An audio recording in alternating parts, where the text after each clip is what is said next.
Chat, we're here, and Kobe White is now entering the game, folks. He is entering the game against the Bulls. Cheers, folks. Welcome to the live stream.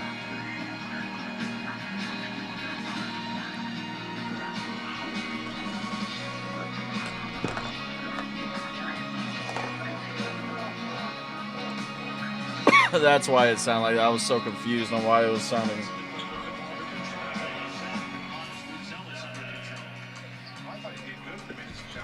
Cheers, Jet. Good lord.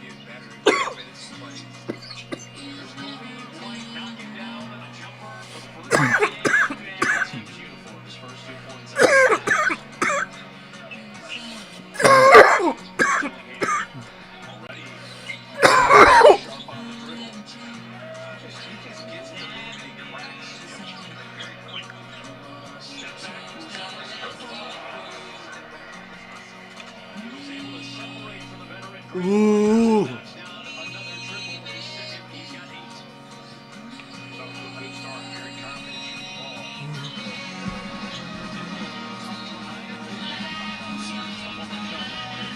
Oh, good to be live though, Chad. Good to be here.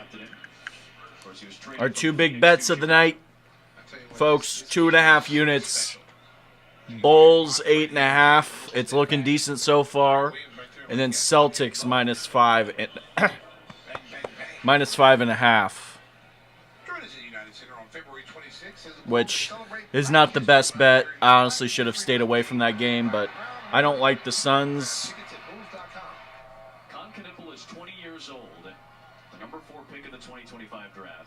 Nick Richards just fouled him. He's the oldest player on the floor at age 28. Look at what Knipple has done this year. He might smash Keegan Murray's rookie 3-point record. And I gotta tell you, Stace, if I had a vote for Rookie of the Year, I would vote for Knipple over Cooper Flag. Adam Amin is kind of right. I would say Cooper Flag's a little better, obviously.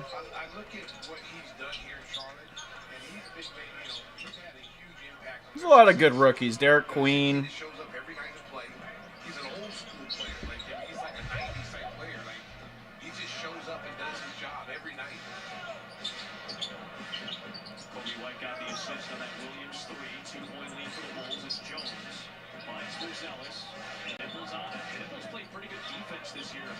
Knipple versus Buzelis is a nice shot.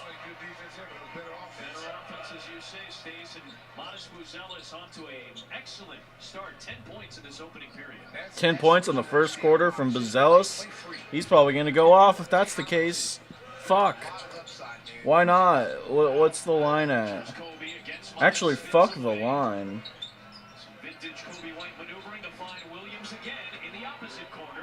Back-to-back assists on Williams' threes for Kobe White.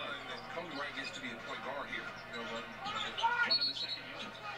The second unit, he is the point guard. And he's distributing the ball. He can score when he needs to score. And I think as long as his role is defined, whether you're playing with the 2, whether you're playing Chat, let's see. Matas Buzelis. 25 points plus 270. Ugh. I don't know if he gets 25. I mean, he already had...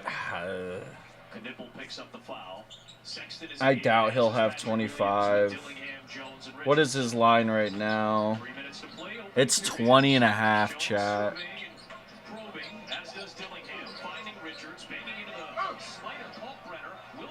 Oh, wow. I might take that over 20.5. I might put a little 20 on it or something. I hate... No.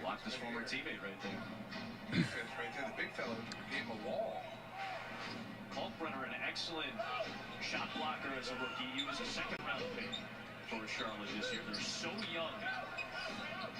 Richards is the oldest guy on the floor at 28 right now. Sexton's 27. Josh Green, he's 25. That one won't go. Here comes Dillingham to Sexton. See, I like Colin Sexton. It's a horrible three-pointer. What was that?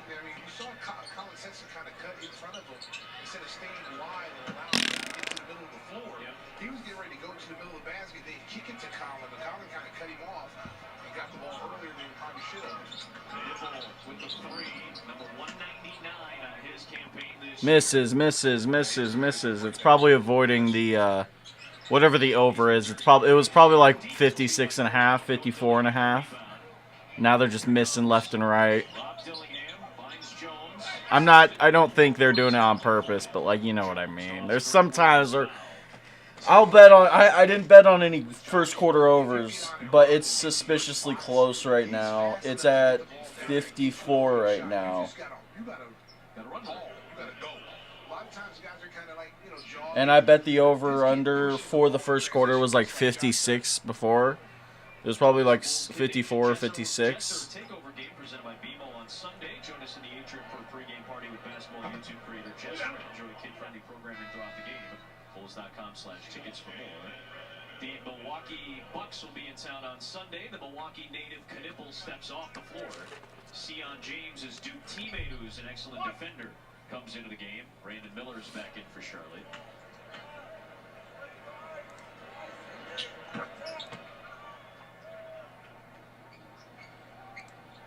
Jones splits. 1 point game. 95 ticks for this opening quarter. A lot of contact and an offensive foul. This will be against Brandon Miller. Brandon Miller. Charlotte right now. They've already had 6 turnovers. Jesus. A very low number, 12 in their win against Washington. They averaged the third most per game. I need Washington to score one more point. College basketball wise, I put $20 on them to get minus 2.5 second half spread. Sexton got tagged with the push-off against his former team. There's 38 seconds left.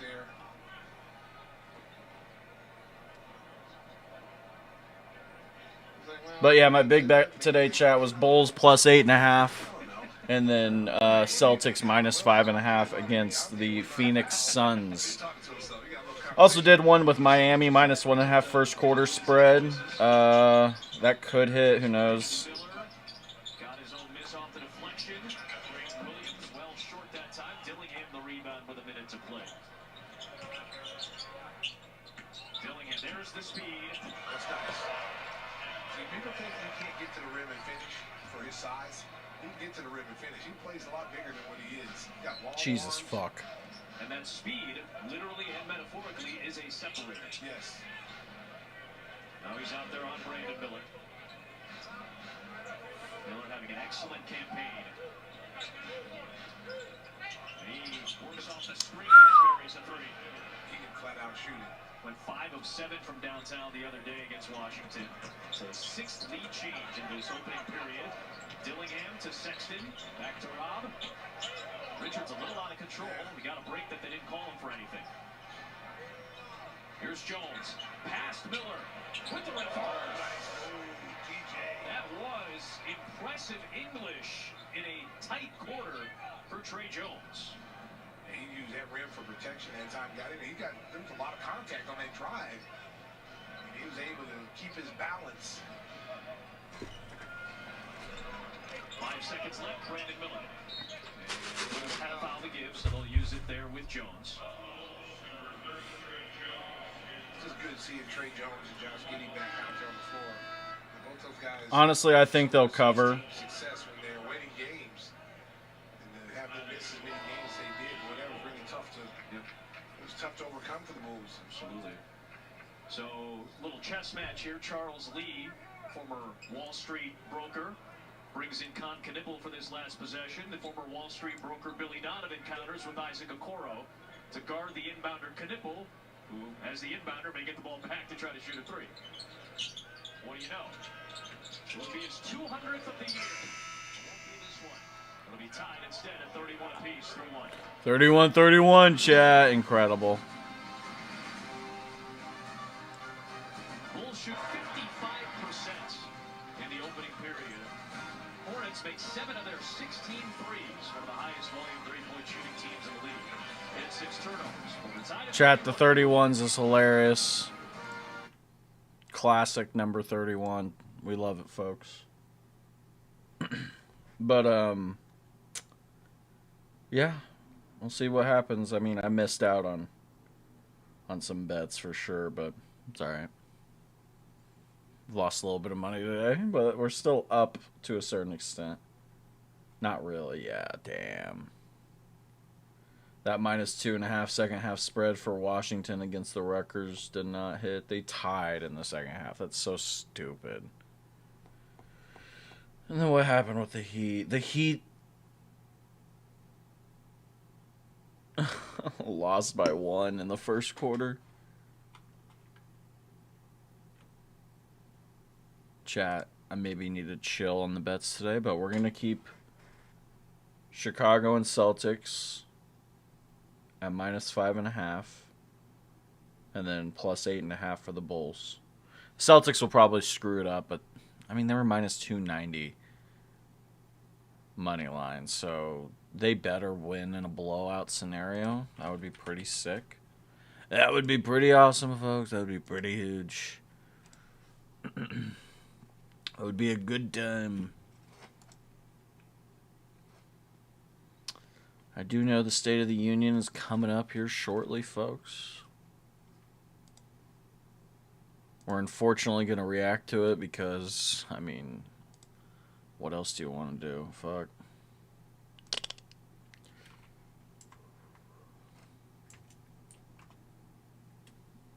Oh, did that not work? Why is it not Win Shift S?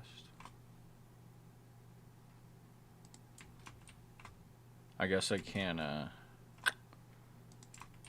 screenshot.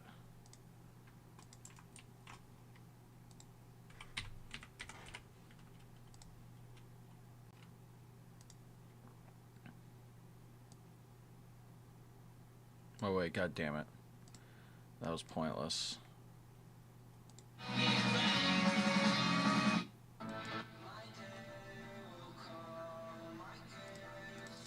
I'd rather listen to some house music.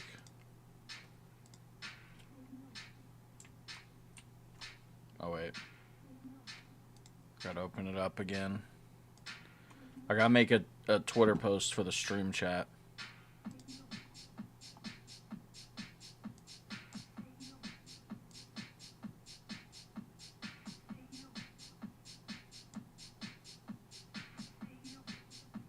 There we go, chat. I would just use the thumbnail.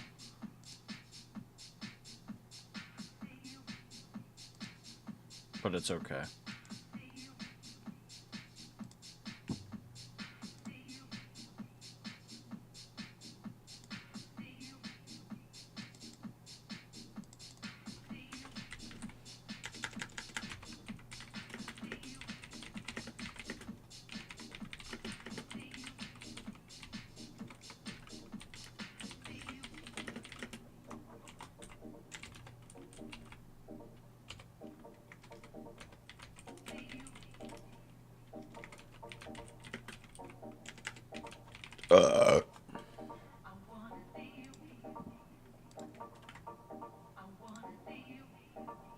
Oh wait.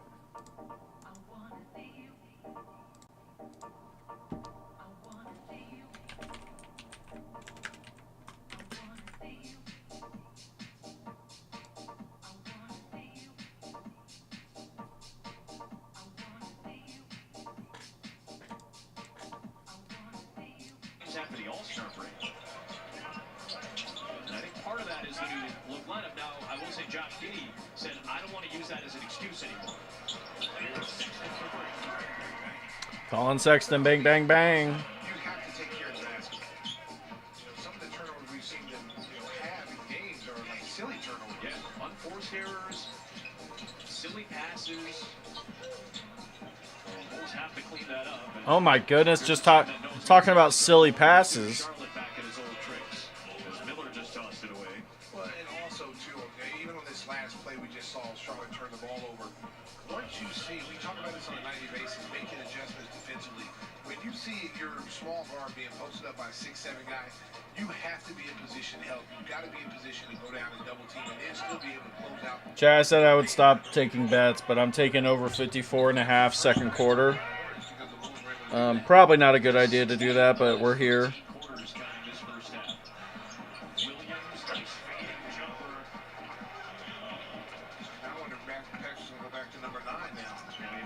We're gonna do it, chat. Why not? Immediately gave it up when Nikola Vucevic, the veteran, came in. He changed it to 44, which is, his college number was 4. Then he went to 44 because, of course, Jerry Sloan's number 4 retired with the Bulls. New hairstyle, new number. Oh, wow. Oh, my goodness. The cutting of hair can often be a symbolic gesture. I'll be curious to ask Patrick about that in the next chance we get. Here's Gideon on the drive. He draws a Pat Connaughton foul. I'll be curious to ask Patrick. I wonder if maybe that is almost a symbolic move.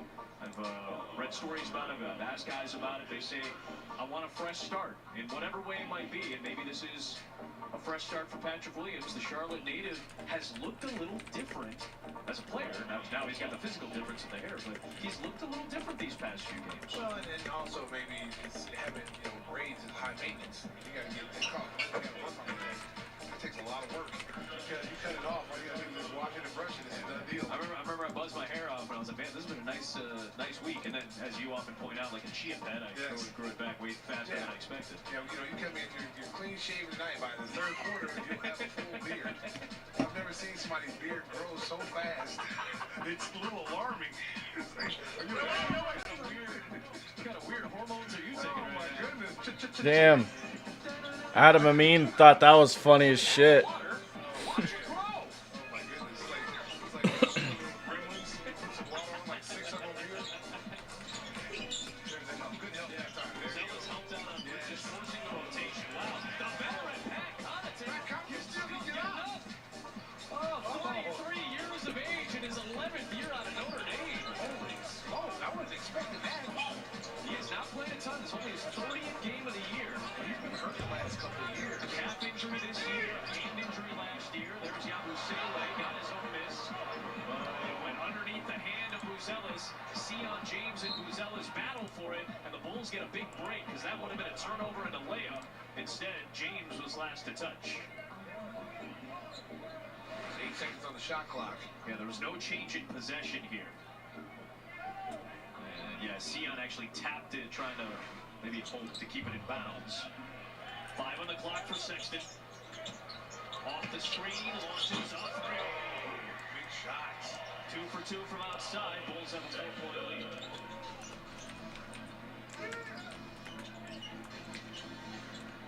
Here's Bridges. One of the most prolific three-point shooters in Hornets history. What a foul on the rebound action. Brandon Miller. Yep. No, they'll call Diabate, but Miller was in there too. Good box out. Three-point barrage for God damn it, that means I have to make a new one. God damn it. Guys that can shoot the three. Bridges included. Obviously, LaMelo Ball's climbing up the charts. Kemba Walker's on their staff, the all-time leader, and their number 2 three-point shooter is on the broadcast, our good friend Del Curry. So 4 of those 5 are in the bench. Sexton is at the rim on a nice feed for Giddey. Pass by Josh Giddey. Tell you what, eyes up the floor. Miller swings the crossover. Good job by Buzelis. And then Giddey comes in to knock it free. Miller gets it out to Bridges. Good help defense. Williams, nice contest that time on Bridges. Good defensive sequence by the Bulls that time. A lot of help. Getting their hands active. Held the Hornets to 5 points in 4 minutes in the second quarter. Hey, I'm feeling happy about this Bulls plus 8.5. I still don't think they'll win, but covering 8.5 seems pretty easy. Buzelis, get the rebound. Nice rebound. Pat Williams with the 3. Pat fucking Williams. What is he doing? Pat Williams. Fucking Pat Williams. Hitting threes, folks. That's fun. I guess.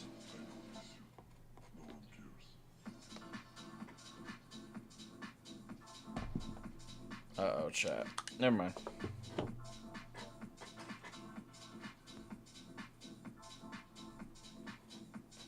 I love house music.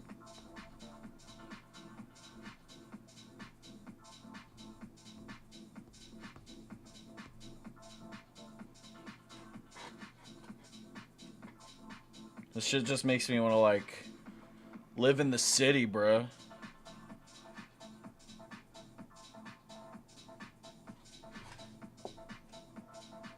Like, whenever I listen to this shit, it just makes me want to be in Chicago.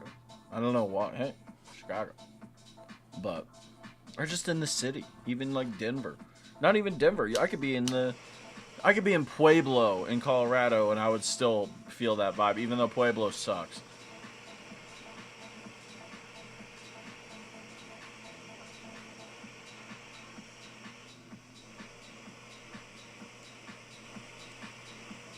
I need to buy toilet paper or take some from my work. There's no more toilet paper. Paper.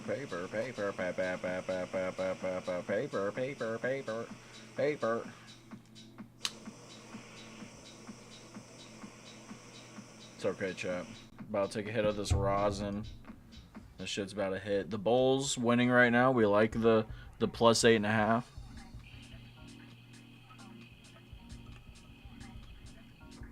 We also got Dexter uploaded today, chat. That's huge. Righteous Gemstones tomorrow, of course.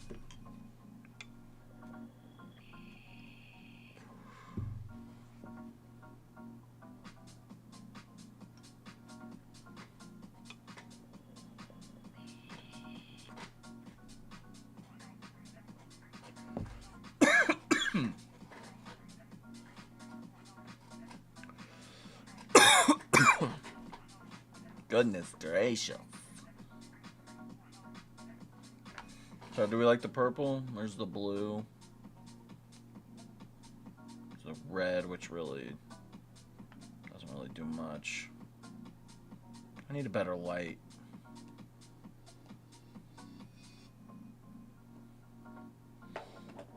It's okay. I would get the, I did like the LED lights around the room.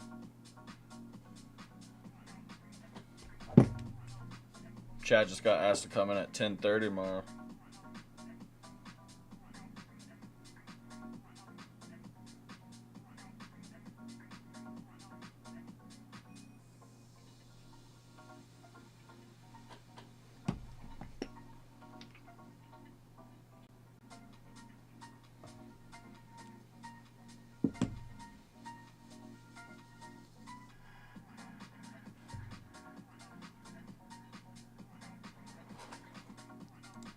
Times, and that leads to the first 2 points off turnovers for Charlotte. Good anticipation that time by the big fella. He shot that gap. Last touch by Charlotte. Josh Tiven, the crew chief, saw it. 15 to shoot. The turnover problems continue to be an issue for the Bulls. Again, there are a lot of lengthy defenders on this Charlotte team. This is where the league is going to, these long, athletic wings. Yeah. Big man is making a comeback. Nice move. Oh, man, Buzelis already a dozen. See, he's being Love it. He's playing. He's just stupid. He's made a couple of nice moves today. It looks just like his old self. Really? A foul on that? What you want to see is him become a standstill three-point shooter. You want to see more of this, the attacking mentality with the bounce, with the skill. And Miles Bridges isn't a small guy to try to hold off there for Buzelis. That's a good sign. When you see how easy and he can get to the rim. You know, he's so long. He can take those big galloping steps.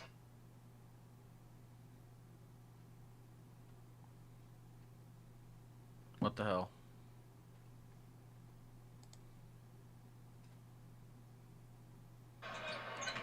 Big man is making a comeback. Nice move. Oh, man, Buzelis already a dozen. See, he's being aggressive. He's playing. He's just stupid. He's made a couple of nice moves today. It looks just like his old self. The last thing you want to see is him become a standstill three-point shooter. You want to see more of this, the attacking mentality with the bounce, with the skill. And Miles Bridges isn't a small guy to try to hold off there for Buzelis. That's a good sign. When you see how easy and he can get to the rim. You know, he's so long. He can take those big galloping steps.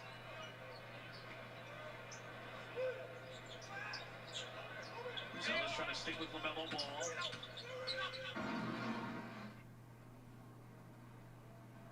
It's gonna have. Yeah, I was gonna say the audio is gonna be all fucked up.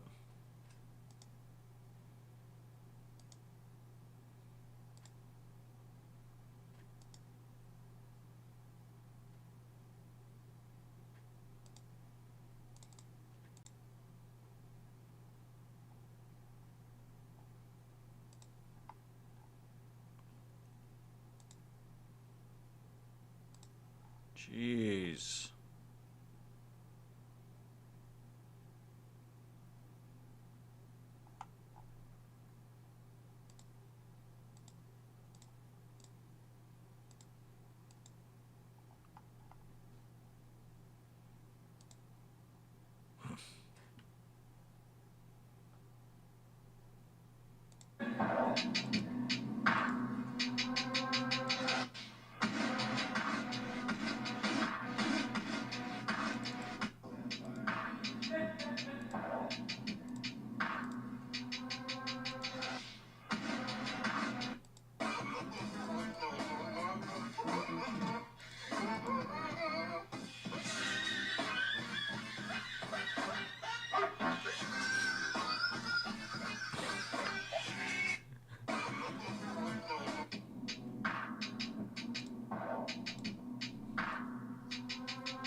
It is true. Those were the days, man, when you're like, oh, wait, okay, all right, here we go. So, I think this is, yeah, those were the days. Day 2. Steven here. So say Steven here. Tomorrow. Tomorrow? Tuesday. Tuesday? Yes, Tuesday? tomorrow. Alright. Yeah. Steven here. That's crazy. No, but that's the reason The pigeon meme. Imagine if a single word erased your identity and reduced you to a stereotype. That's what the R word does. Let's think twice and replace it with words that show respect and compassion. Hearing the R word, use cat. State of the Union reacts. We are so back. It's almost here. It's almost here, folks. State of the Union. It's almost here. We are excited. Bruh. Bruh. Bruh. I love it. It's too good. It's too good, folks. Oh yeah, I added that one. I also added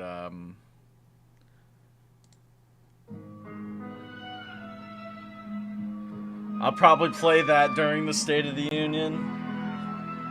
That'll be a good one. That'll be a good one. This for when I'm playing just any video game. You light my fire. I feel alive. You in my mind. It's too good. Portugal? Portugal! When you lose a slip and then somebody hits Oh, you Kobe White's cooking. Hold up, chat. Shots. Oh, can't do that. Nope. The other part too stays a little bit of maturity, a little bit of experience. Oh my God, what a block. Another block. Jesus. Out of bounds. A goaltend, damn. That's rim protection right there. Here he comes up, he goes up, challenges it. Then he'll come back right the next play. Oh, he's out of bounds. I thought for the whistle, I apologize. Yeah, I didn't think that was a goaltending. That would have been crazy, but... There's not a goal thing to me. He got that on the way up. 3 blocks for Diabate. A couple on that sequence. 2 to shoot. I don't think Dillingham knew it. I don't think the Bulls knew that there were only 2 seconds left on the shot clock. I beg your pardon on that mistake on my end. Another Bulls turnover here. 18 giveaways between the two teams. We still got 4:20 to play in the half. Oh, 420. Cheers.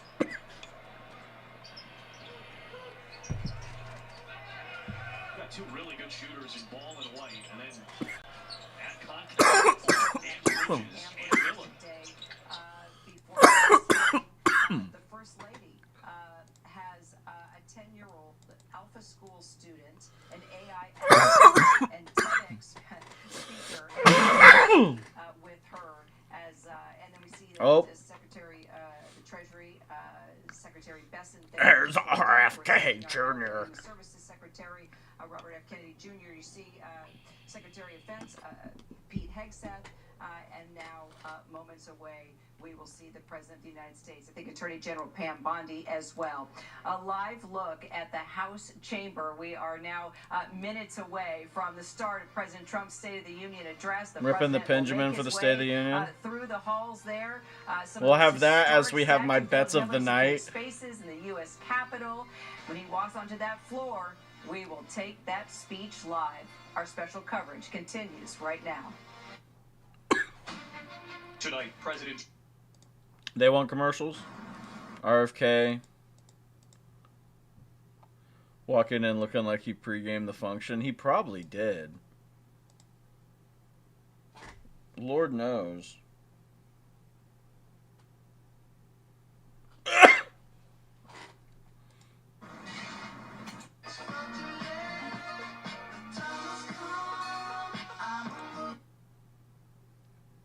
Waking up at 7 a.m. yet already being late for work, chat.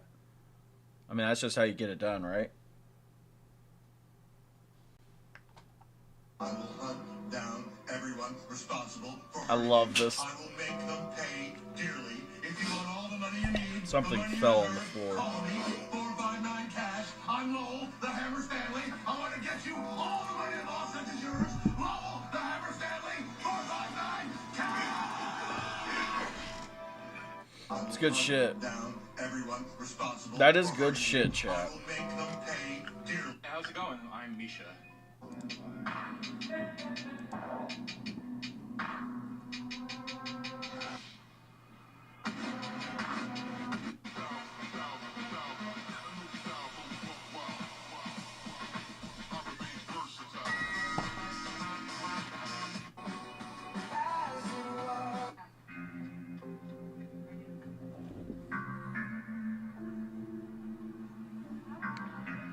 Is this exactly a year ago? Twin Peaks Day. You got a bucket? That's incredible. She feels that the focus of the State of the Union. What is the... He's notched 1 year back into his 4-year second. Justice Kavanaugh will be in there, and also Justice Amy Coney Barrett. Kristen Walker, I'm going to talk to you. We mentioned the Supreme Court justices because the president had that monumental loss on his tariffs. RFK is here. The justices that he appointed that voted against him, the conservative justices, including Justice Barrett. It'll be interesting to see if he addresses them tonight. It will be fascinating, Tom, to see if he directly addresses the Stacey Cody Barrett, who, of course, he did nominate. If he takes sharp aim at them for striking down his tariff authority, he has made it very plain he disagrees with the decision. And zooming out, the broader question that it poses is about tone. Not just his tone about the Supreme Court justices, but what tone do we hear as it relates to the economy? It's our understanding he's going to strike an optimistic note. The president telling us during a lunch earlier today he's going to argue that the next 3 years will be the strongest 3 years economically for the United States in the nation's history. Do Americans feel it yet? Polls suggest they don't. And Tom, his challenge tonight is going to be to reset the table. Tonight is a big night for the president. We know this, Kristen, right? Sets his agenda every day. He tries to dictate the news cycle. Oh, it's too good. Dude, this thing is going to last forever. I wonder, chap. I don't know if I want to put money, but...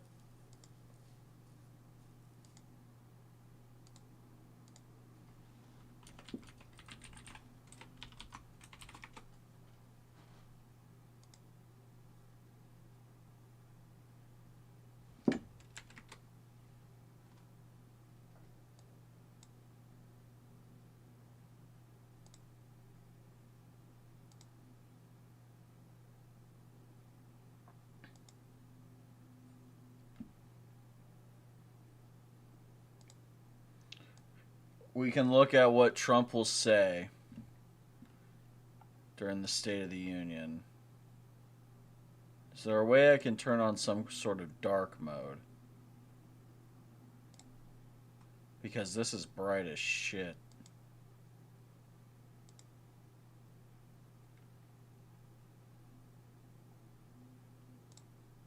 There it is.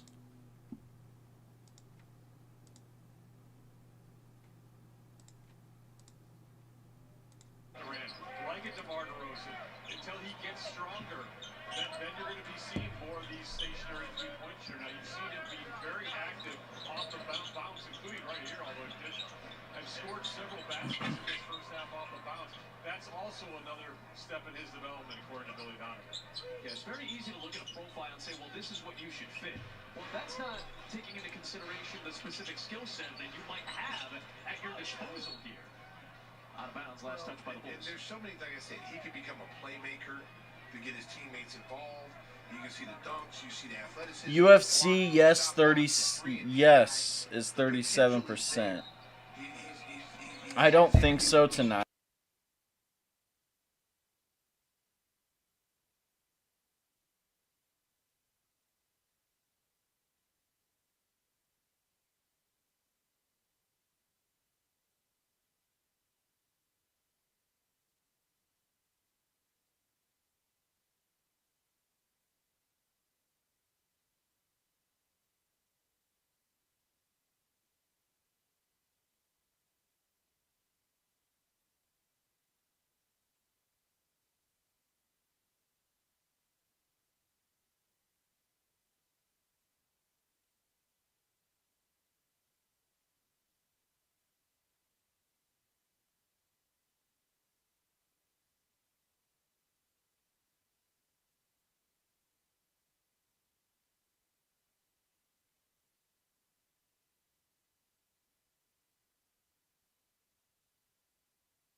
I did mute the mic.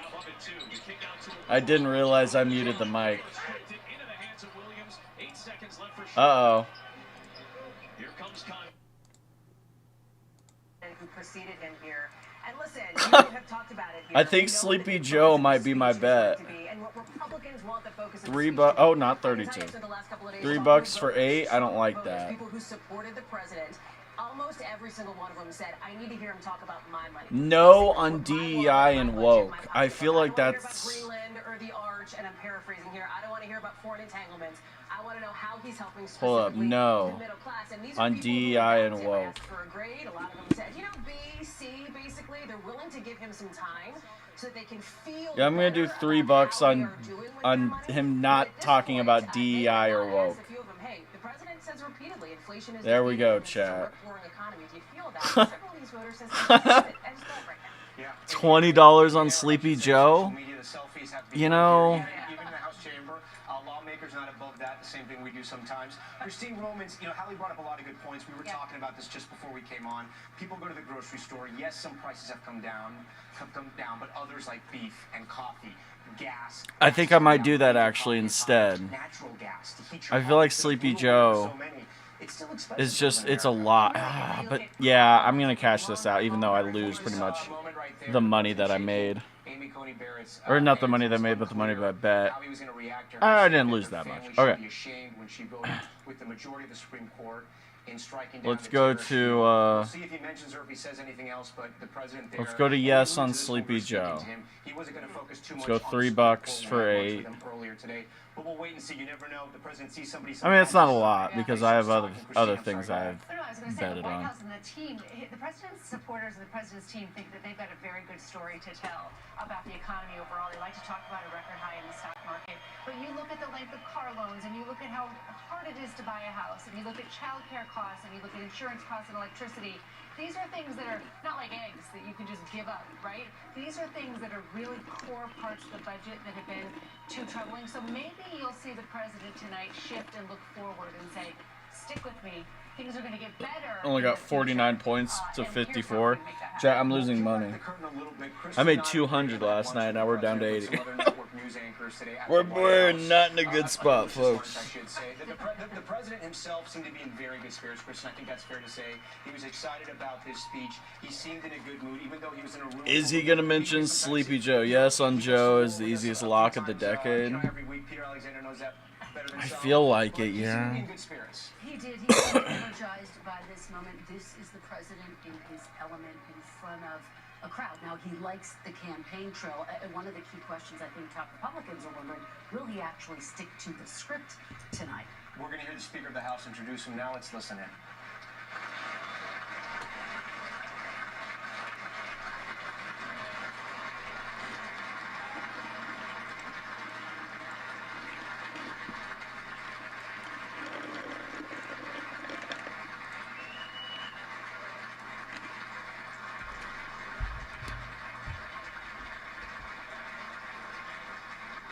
I put $2 for $8.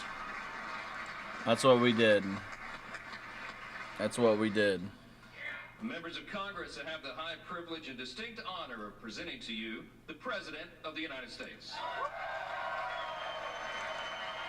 Dick riders.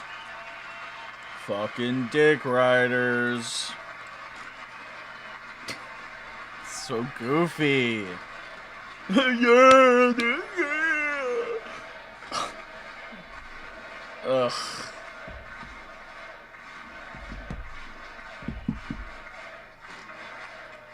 This guy is allegedly a pedophile.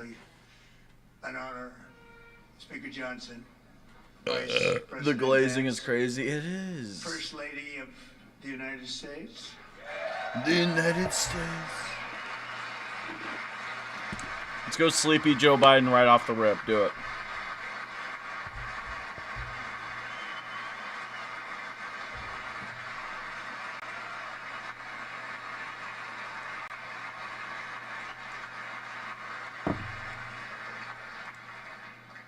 Second Lady of the United States.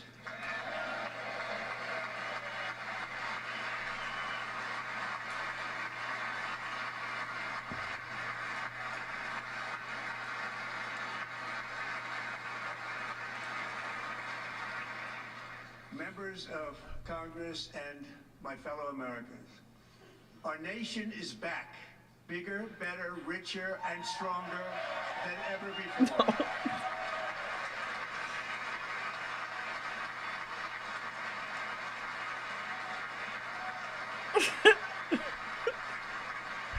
So goofy. This is crazy. 5 months from now, our country will celebrate an epic milestone in American history, the 250th anniversary of our glorious American independence. This July 4th, we will mark 2.5 centuries of liberty and triumph, progress and freedom in the most incredible and exceptional nation ever to exist on the face of the earth. And you've seen nothing yet. We're going to do better and better and better. This is the golden age of America.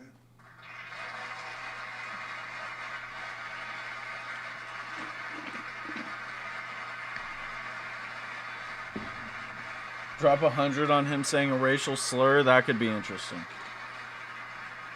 When I last spoke in this chamber 12 months ago, I had Maybe not just racial, but maybe the R a word. nation in crisis. I gotta get high for this. This is too much. Inflation at record levels. Can I also get $45 on JD yawning? I could see that. Horrendous recruitment for Definitely Marco military Rubio. police, rampant crime at home, and wars and chaos all over the world. But tonight, after just 1 year, I can say with dignity and pride that we have achieved a transformation like no one has ever seen before, and a turnaround for the ages. It is indeed a turnaround for the ages.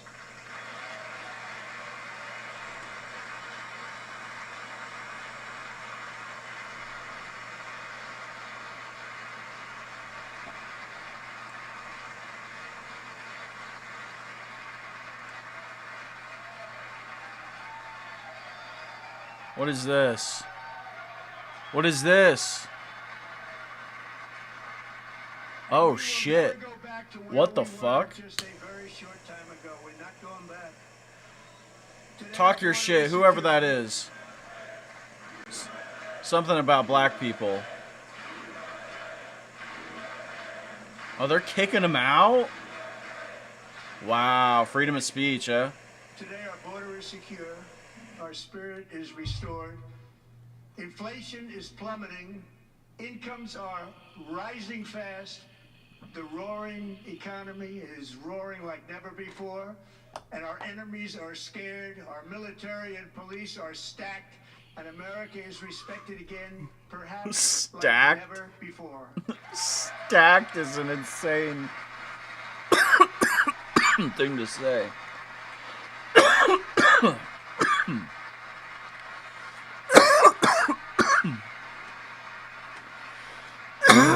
Years in which millions and millions of illegal aliens poured across our borders, totally unvetted and unchecked. We now have the strongest and most secure border in American history by far. Jesus Christ, blazing. Hold on, chat. In the past 9 months, 0 illegal aliens have been admitted to the United States. I doubt that.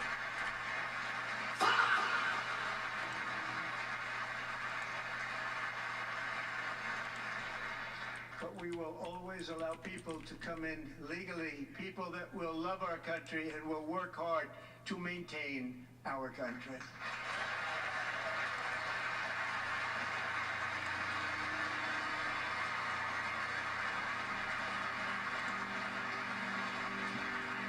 The flow of deadly fentanyl across our border is down by a record 56% in 1 year.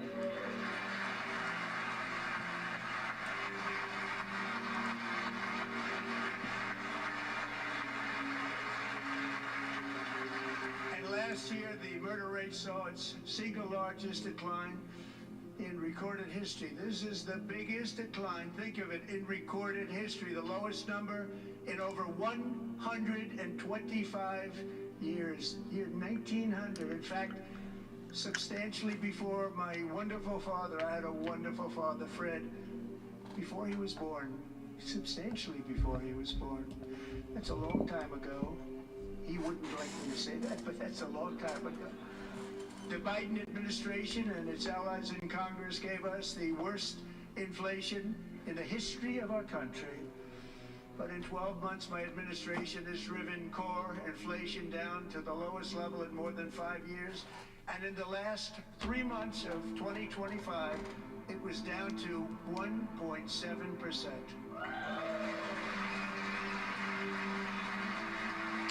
He didn't say Sleepy Joe Biden, he said the Biden administration. That probably shot it up a little bit. Gasoline, which reached a peak of over $6 a gallon in some states under my predecessor, it was quite honestly a disaster, is now below $2.30 a gallon in most states, and in some places $1.99 a gallon. And when I visited the great state of Iowa just a few weeks ago, I even saw $1.85 a gallon for gasoline.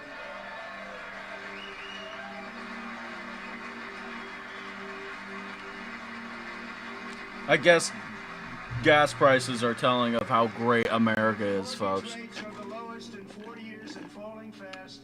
And the annual cost of a typical new mortgage is down almost $5,000 just since I took office. 1 year.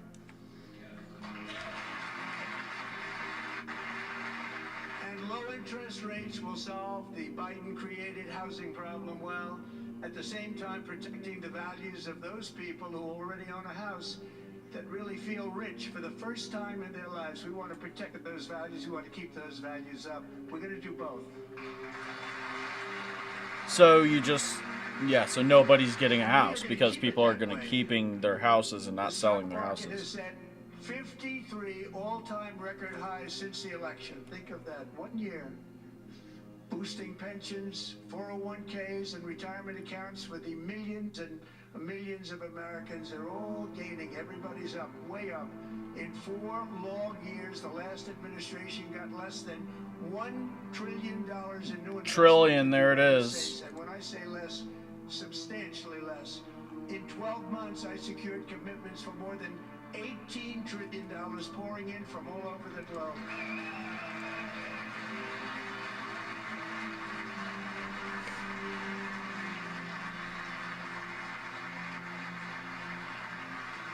Think of it, much less than $1 trillion for 4 years versus much more than $18 trillion for 1 year. What a difference a president makes.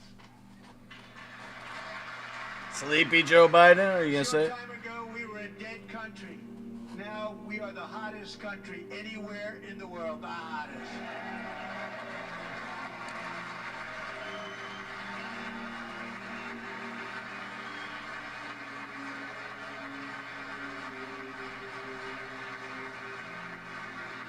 As thousands of new businesses are forming and factories, plants, and laboratories are being built, we have added 70,000 new construction jobs in just a very short period of time.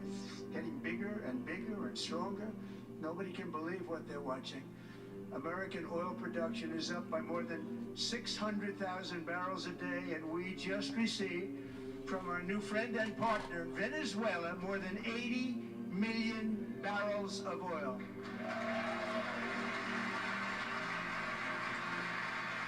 There's where the music comes into play, folks. That look on his face, Jesus. American natural gas production is at an all-time high because I kept my promise to drill, baby, drill. Oh, he said it. He said it.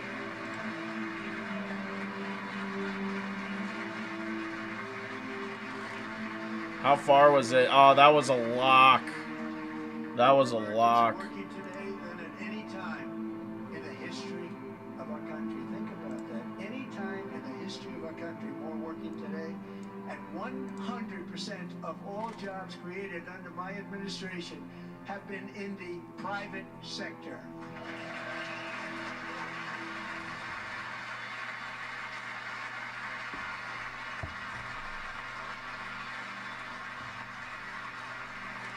We ended DEI in America. Good thing I didn't bet on that. He did say it.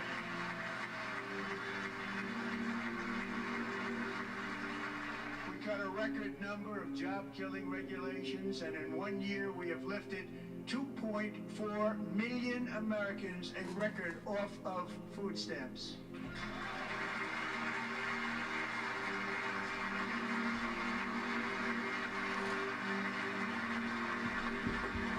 For all of these reasons, I say tonight, members of Congress, the state of our union is strong.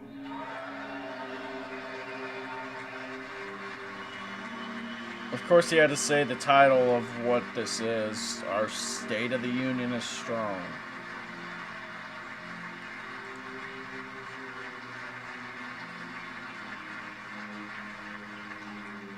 Our country is winning again. In fact, we're winning so much that we really don't know what to do about it. People are asking me, please, please, please, Mr. President, we're winning too much. We can't take it anymore. We're not used to winning in our country.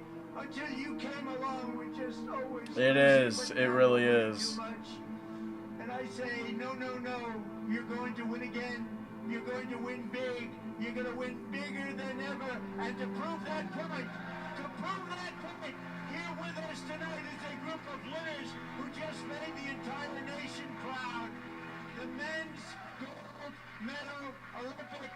hockey team. Come on in.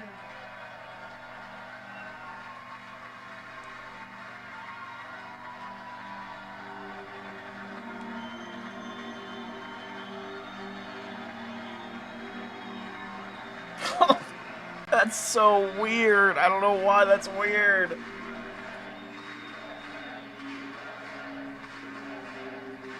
Oh.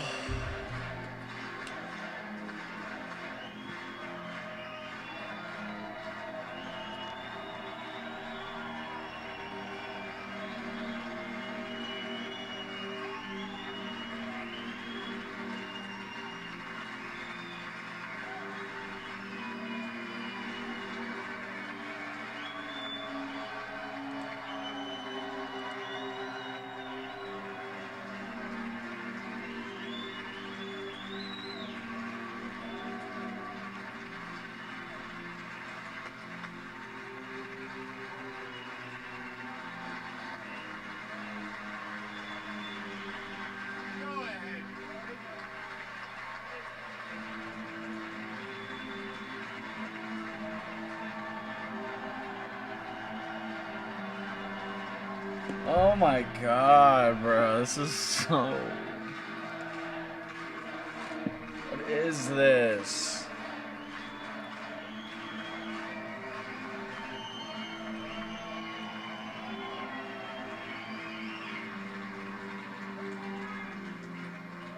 That's the first time I've ever seen them get up.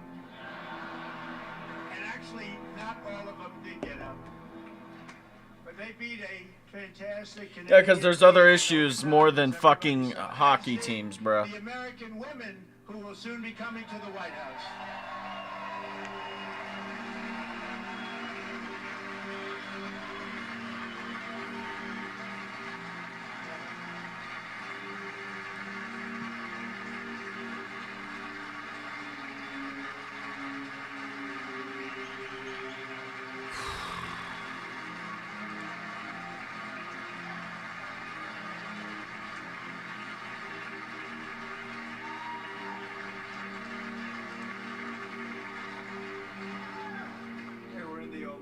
Before, and I just want to say a second very big congratulations to Team USA. But I have to say that, and I told them this, and we took a vote of the team. I said, anybody votes no, I'm not doing it. So they stood there, and they weren't about to say no, because I've never seen a goaltender play as well as goalie Connor Halliburton.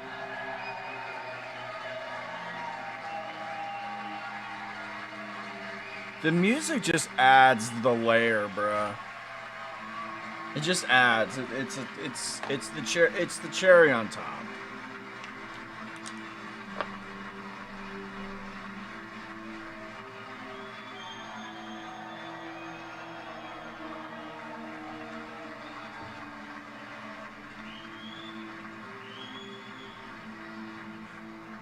Think of it, 46 shots on goal, and I asked him.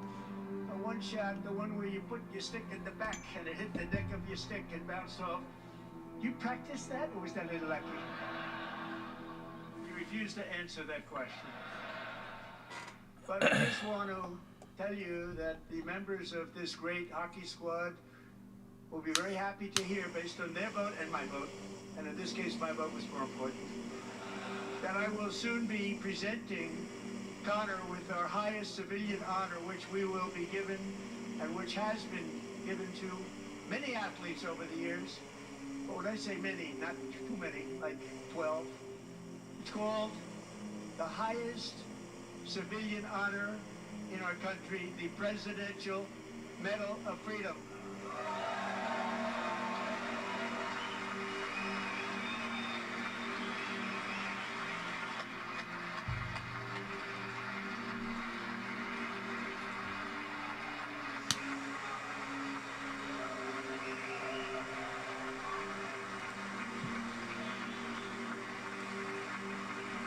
What are they doing over there in Chicago? Great athletes have gotten that, very great, the best, and I thought he deserved it. And I did take a vote, every single one of them. I said, I'm not giving it if anybody goes no, and every single one of them rapidly put up their hand.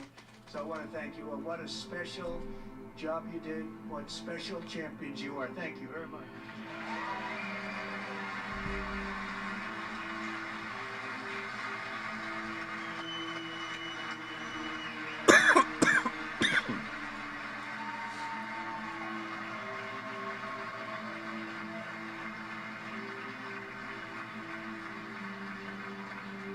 Somebody needs to like start yelling about like the Epstein shit. Somebody needs to like, I don't know, stand the fuck up. Somebody already tried to, they got kicked out. And it's the summer version right in Los Angeles. We're going to do a good job in Los Angeles.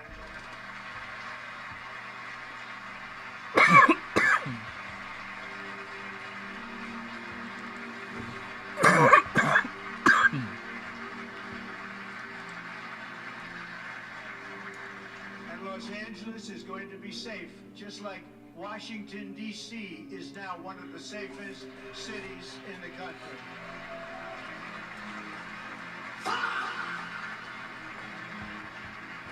And this year, and I must say I got them both.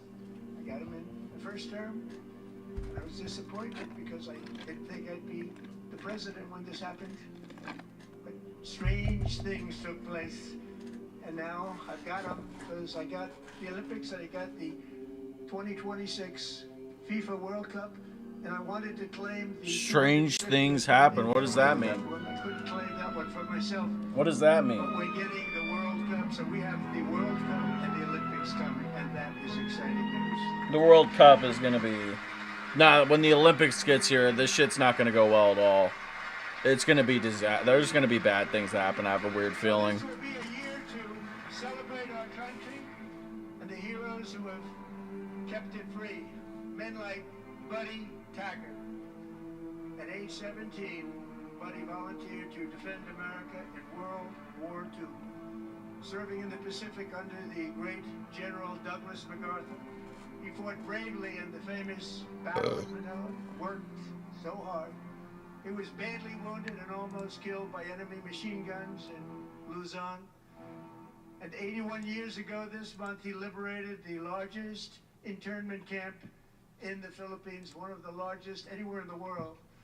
But he earned many honors, including a Purple Heart and a Bronze Star, came home, started a family, and tonight he is in the gallery looking forward to July 4th, 2026, his 100th birthday.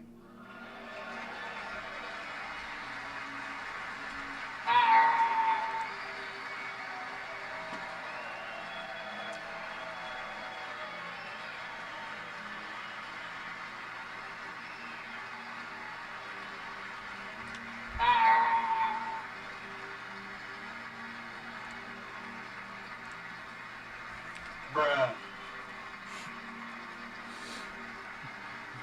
100's crazy though. 100 is crazy.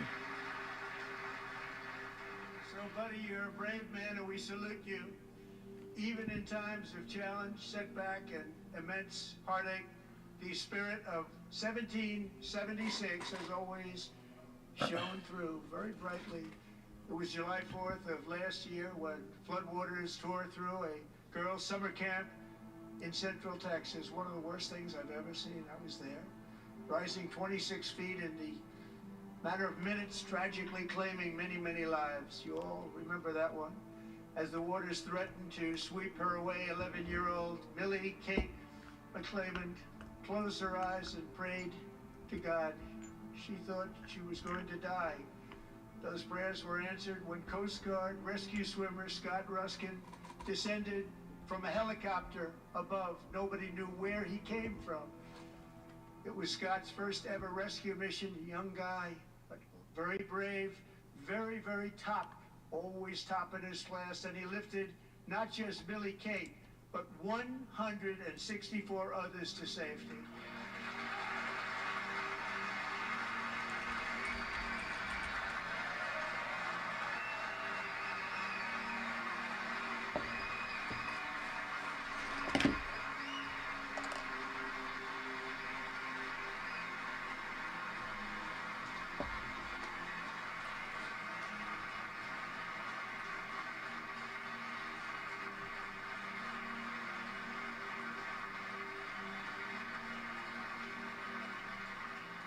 People watched Scott from a distance, and they couldn't believe what they were seeing. The winds were blowing, the rain was pouring, everything was going, and that rapid water, nobody's ever seen anything like it. They said, wow, that's something. Tonight, Scott and Millie Kate are here together, reunited for the very first time. Thank you, Scott, Millie Kate.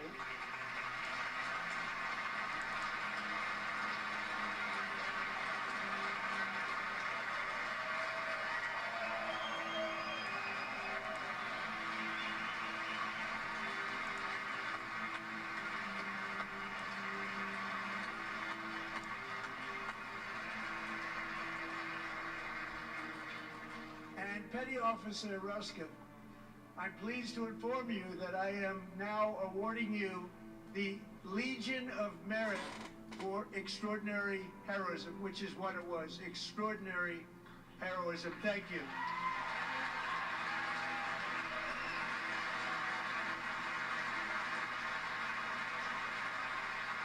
Yeah, they really do glaze. They glaze a lot. What's up, Broden?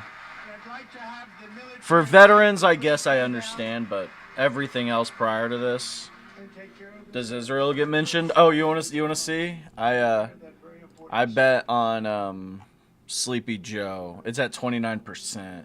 He did say Biden administration, and to today, every generation of Americans has stepped forward to defend life, liberty, and the pursuit of happiness. Bruh.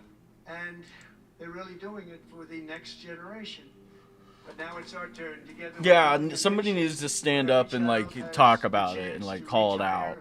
Go further. Where government answers The left to needs, people, the Democratic Party needs to stop being quiet. They need to make a statement here tonight. They need to do something. They tried to. They got kicked out right away. Whoever that was, I didn't really see. And that is the promise we must keep to America for our Biden administration sucked big time. Yeah, I'm not a Biden guy either. I'm not at all. Begin the mission by passing the largest tax cuts in American history, and our Republican majorities delivered so beautifully. Thank you, Republicans.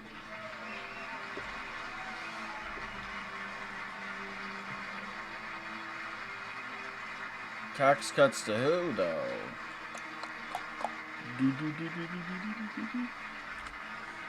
All Democrats, every single one of them, voted against these really important and very necessary, massive tax cuts. He just cut his foot.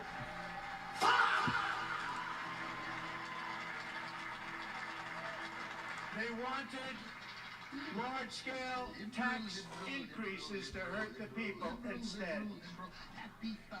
But we held strong, and with the great, big, beautiful bill, we gave you no tax on tips, no tax on overtime, no tax on Social Security for our great seniors.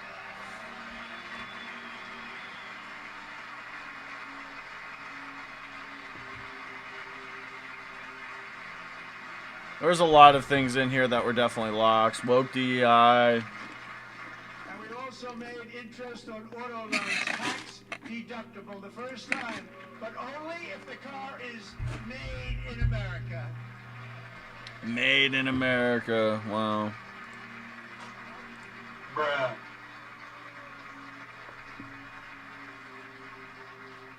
Recently in Pennsylvania, I met Megan Hemhauser, a devoted mom who's homeschools her children, beautiful children, during the day while waiting tables at night as her husband works. My overtime got taxed. Where's my money? Very heavy equipment.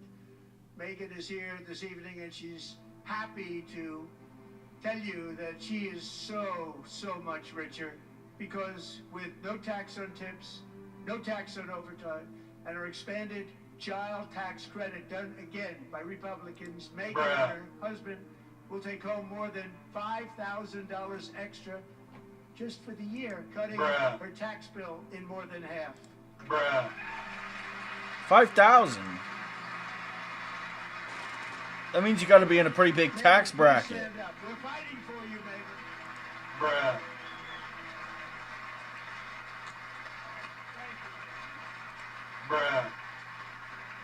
Thank you, Megan. We're fighting for you, Megan. Under our bill, parents like Megan can also activate their children's brand new Trump accounts. And I didn't name it. The Trump account. I did not name that.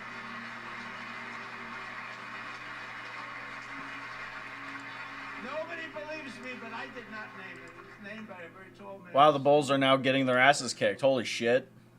Nice man, a good man. Tax-free investment accounts for every American child. This is something that's so special that has taken off and gone through the roof. Millions will be pre-funded courtesy of the U.S. Treasury and private individuals like Michael and Susan Dell, who have donated $6,250 million to fund the Trump accounts for 25 million American children. They're great people.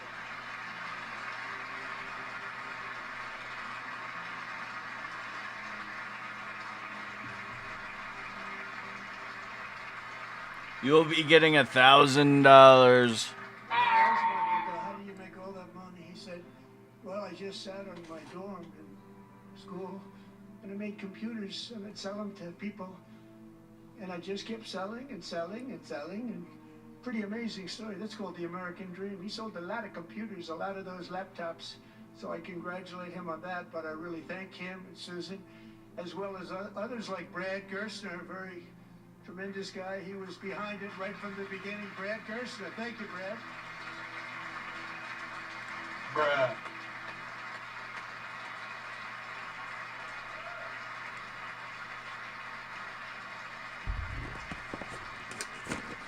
So with modest additional contributions, these young people's accounts could grow to over $100,000 or more by the time they turn 18. Think of it. How much is that for somebody that started with nothing? Over 100,000, could be much more than that. To make this investment in our children's future, go to TrumpAccounts.gov.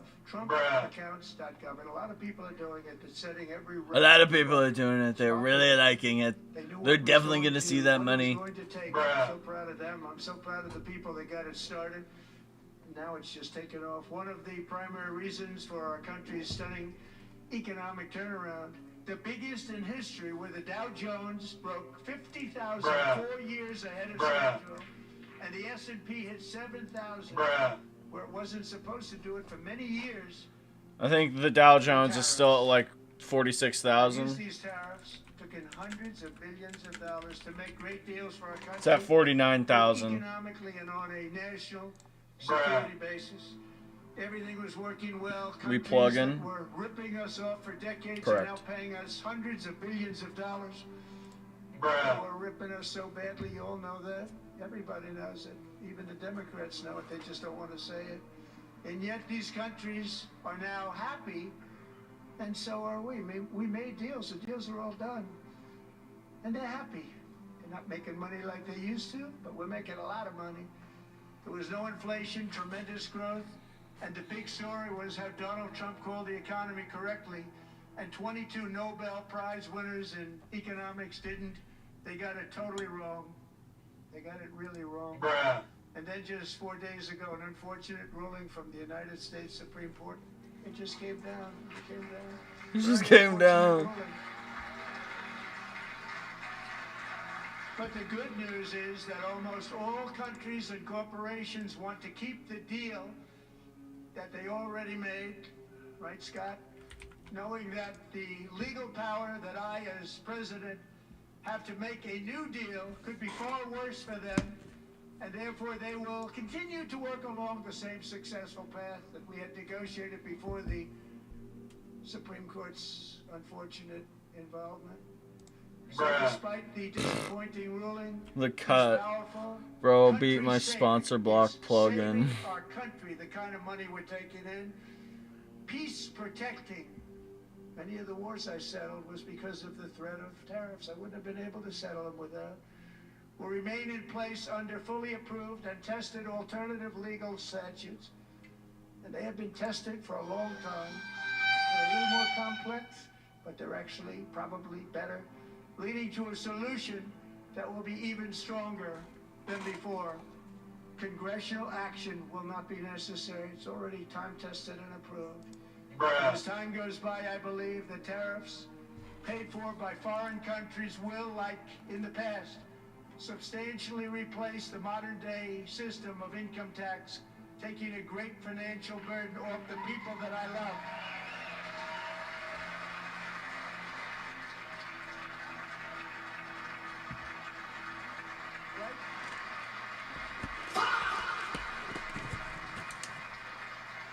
Moving forward, factories, jobs, investment, and trillions of dollars will continue pouring into the United States of America because we finally have a president who puts America first. To put America first. I love America.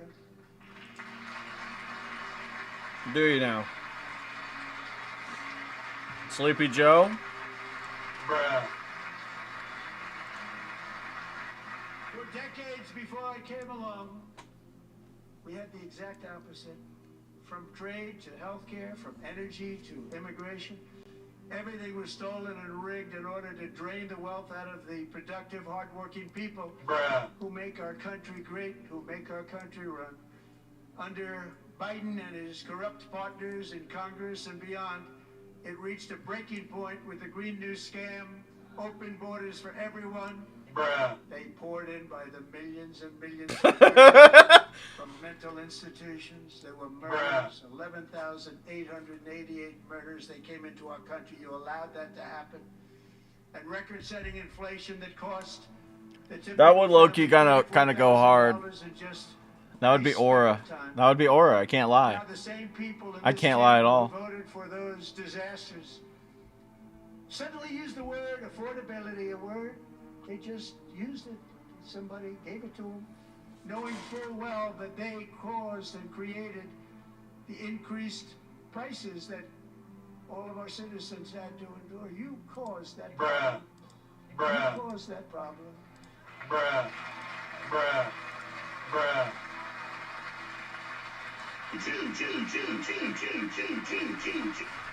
Yeah, that's a rough one. He's like, it's all your guys' fault. They knew their statements were a lie. They knew it. They knew their statements were a dirty, rotten lie. Their policies created the high prices. Our policies are rapidly ending them. We are doing really well. Those prices are plummeting downward.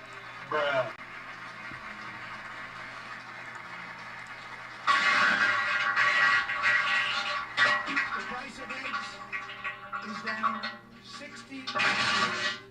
Madam Secretary, thank you. The cost of chicken, butter, fruit, hotels, automobiles, rent is lower today than when I took office by a lot. And even beef, which was very high, is starting to come down significantly. No, it's not. Beef is not coming down significantly. Beef is still expensive as shit. And you just made it worse now from outsourcing beef to other countries. Especially energy, when they see energy going down to numbers like that, they cannot believe it. It's like another big tax cut. I'm also confronting one of the biggest ripoffs of our times, the crushing cost of health care caused by you. Since the passage of the Unaffordable Care Act, sometimes referred to as Obamacare, big insurance companies have gotten rich. It was meant for the insurance companies, not for the people. With our government giving them hundreds and hundreds of billions of dollars a year as their stock prices soared 1,000, 1,200, 1,400, and even 1,700%, like nothing else. That's why I introduced the great healthcare plan. I want to stop all payments to big insurance companies and instead give that money directly to the people so they can buy their own health care, which will be better health care at a much lower cost.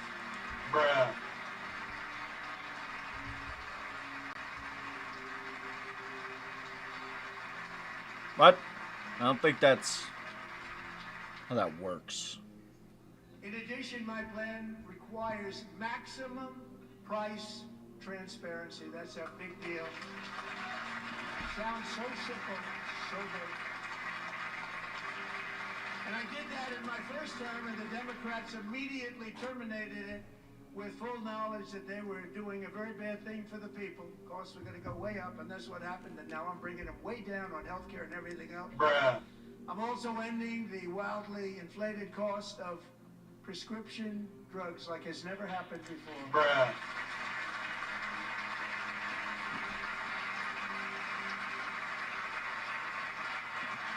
Cut to RFK. Other presidents tried to do it, but they never could. They tried. Most didn't try. But they tried. They said they tried. They couldn't do it. They didn't even come close. They were all talk and no action. But I got it done. Under my just enacted most favored nation agreements, Americans who have for decades paid by far the highest prices of any nation anywhere in the world for prescription drugs will now pay the lowest price anywhere in the world for drugs. Anywhere. The lowest price. Yeah, how are you going to make that happen? You can't just say it. Bruh.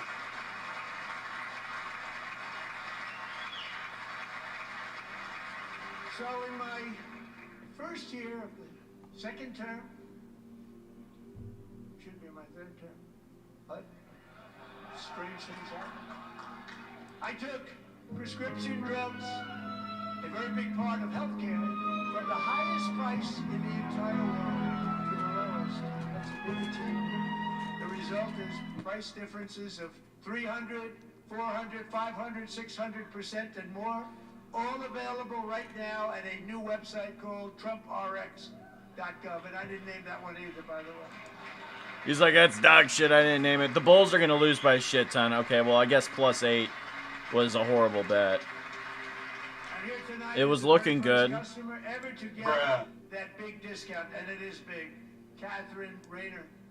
For 5 years, she and her husband have struggled with infertility, and they turned to IVF. One drug has been costing Catherine $4,000 to purchase. But a few weeks ago, she logged onto the TrumpRx website and got that same drug that cost $4,000, got it for under $500. Bruh. A reduction of much more, actually, than $3,500. Catherine, we are all praying for you, and you're going to be a great mom.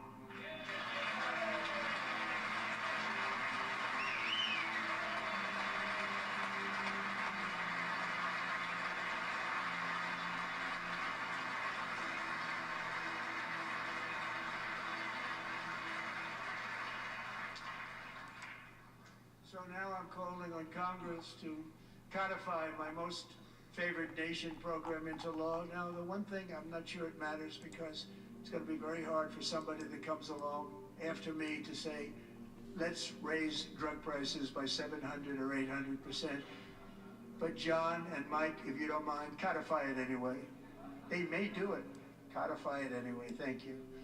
Many Americans are also concerned that energy demand from AI data centers could unfairly drive up their electric utility bills. Tonight, I'm pleased to announce that I have negotiated the new Ratepayer Protection Pledge. You know what that is? We're telling the major tech companies that they have the obligation to provide for their own power needs. They can build their own power plants as part of their factory so that no one's prices will go up. And in many cases, prices of electricity will go down for the community and very substantially down. Bruh. This is a unique strategy never used in this country before. We have an old grid. It could never handle the kind of numbers, the amount of electricity that's needed. So I'm telling them they can build their own plant. They're going to produce their own electricity. It will ensure the company's ability to get electricity while at the same time lowering prices of electricity for you, and could be very substantial. So all of you cities and towns, you're going to see some good things happen over the next number of years. Another pillar of the American dream that has been under attack is home ownership. With us tonight is Rachel Wiggins, a mom of 2 from Houston. She placed bids on 20 homes and lost all of those bids to gigantic investment firms that bypassed inspection, paid all cash, and turned those houses into rentals, stealing away her American dream. She was devastated. Stories like this are why last month I signed executive order to ban large Wall Street investment firms from buying up in the thousands single-family homes.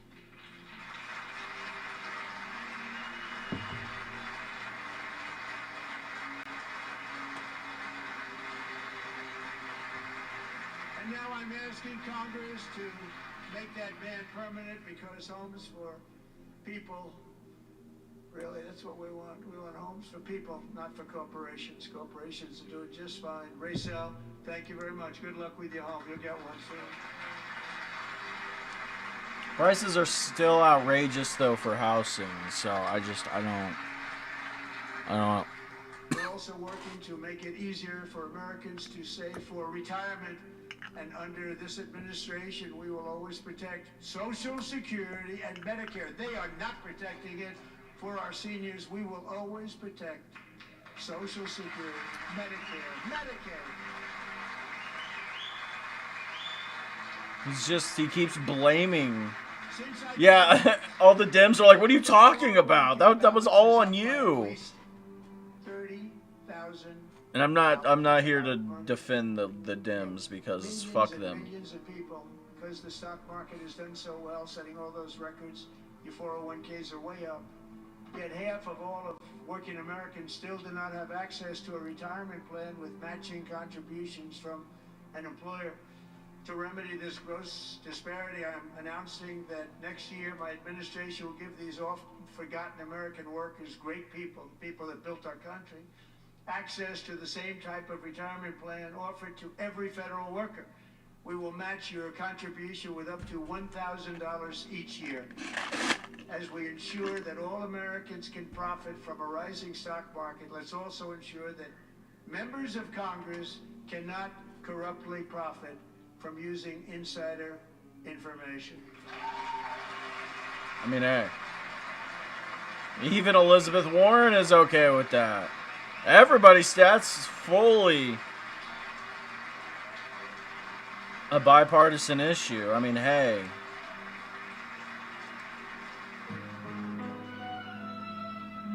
They stood up. I can't believe it. Did Nancy Pelosi stand up if she's here? Pass the Stop Insider Trading Act without delay. I'm sorry, that was kind of funny.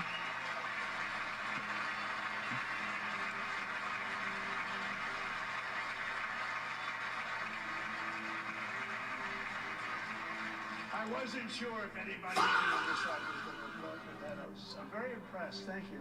I'm very impressed. But when it comes to the corruption that is plundering, it's plundering America.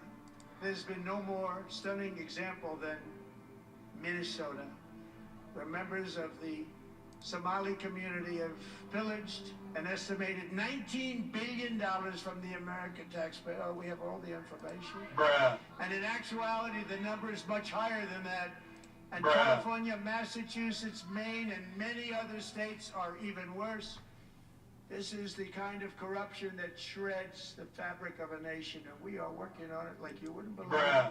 So tonight, although started 4 months ago, I am officially announcing the war on fraud to be led by our great Vice President J.D. Vance. Gross.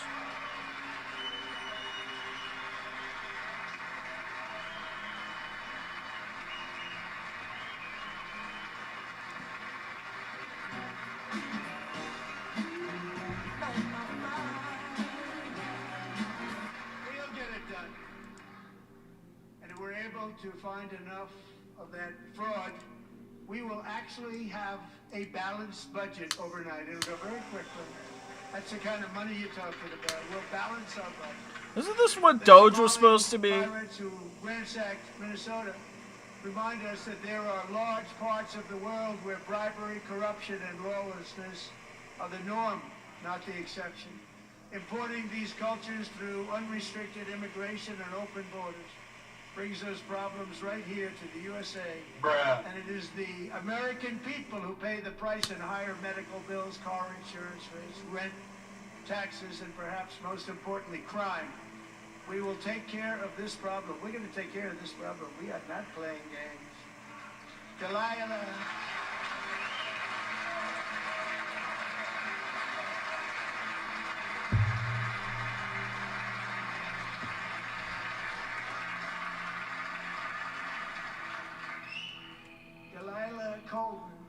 was only 5 years old in June 2024 when a 18-wheel tractor trailer plowed into her stopped car traveling at 60 miles an hour or more.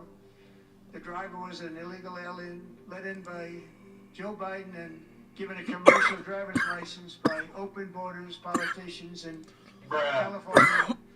Doctors said Delilah would never be able to walk or talk or have a good life. She wouldn't even be able to eat again. But against all odds, she is now in the first grade learning to walk. And she's here this evening with her dad, Marcus, a fantastic man. Delilah, please, you are a great inspiration. Please stand up.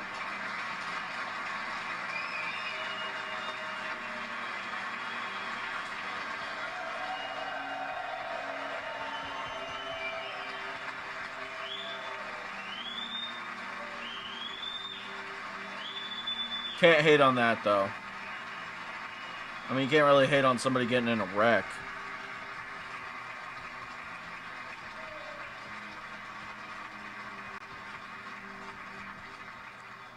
Thank you, Delilah.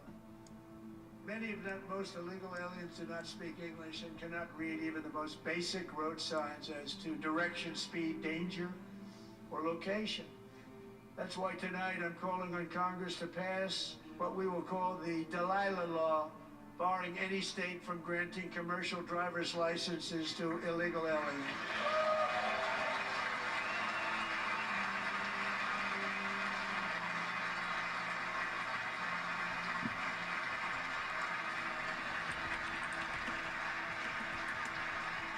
And yesterday, as you probably saw at the White House, I hosted a ceremony with Americans who lost their treasured loved ones to the scourge of illegal immigration. People came into our country, how we allowed this to happen with our open borders. These are the angel moms and families that for decades our government betrayed and our media totally ignored. It was terrible. Hard to believe, actually.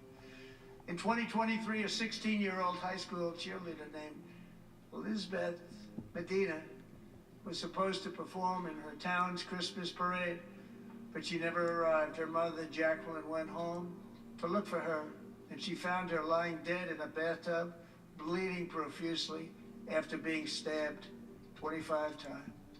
Elizabeth's killer was a previously arrested illegal alien who had broken in and brutally extinguished the brightest light in her family's life, violently and viciously.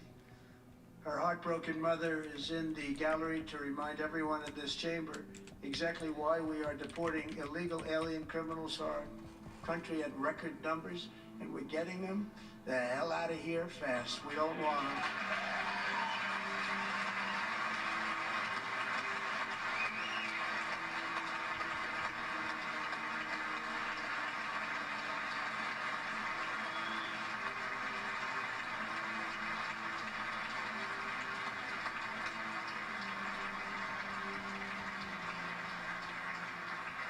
Thank you very much, Jacqueline. Thank you. Bruh. We can never forget that many in this room not only allowed the border invasion to happen before I got involved, but indeed they would do it all over again if they ever had the chance. If they ever got elected, they would open up those borders to some of the worst criminals anywhere in the world. The only thing standing between Americans and a wide open border right now is President Donald J. Trump and our great Republican patriots in Congress. Thank you. Bruh.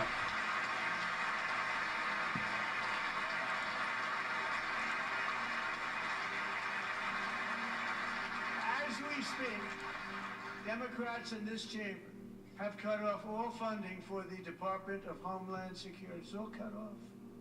It's all cut off. They have instituted another Democrat shutdown, the first one costing us 2 points on GDP. 2 points we lost on GDP, which probably made them quite happy, actually. Now they have closed the agency responsible for protecting Americans from terrorists and murderers. Tonight I'm demanding the full and immediate restoration of all funding for the border security, homeland security. The Bulls, of the man, United States, holy and also shit. for helping people clean up their snow. We have no money because of the Democrats, and it would be nice. We'd love to give you a hand at cleaning it up, but you gave no money. Nobody's getting paid. It's a shame. So you have to think about it. We have, in case you didn't know, pretty large snowstorm out there. One of the great things about the State of the Union is how it gives Americans the chance to see clearly what their representatives really believe.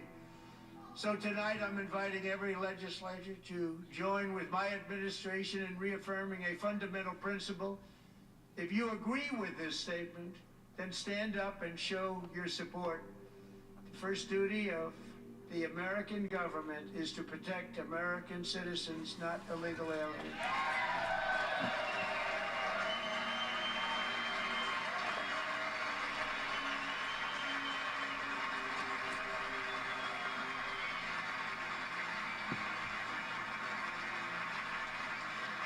Bruh.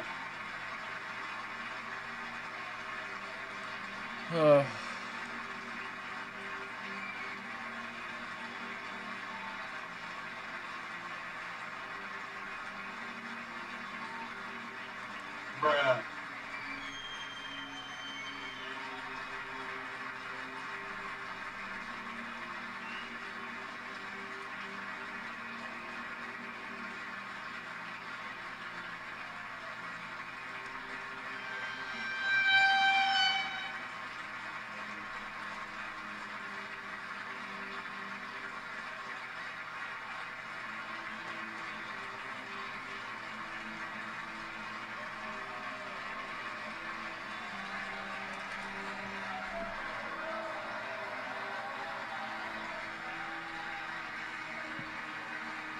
Bruh.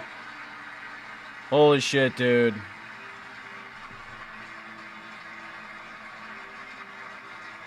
Just gonna let this drag the fuck out, man.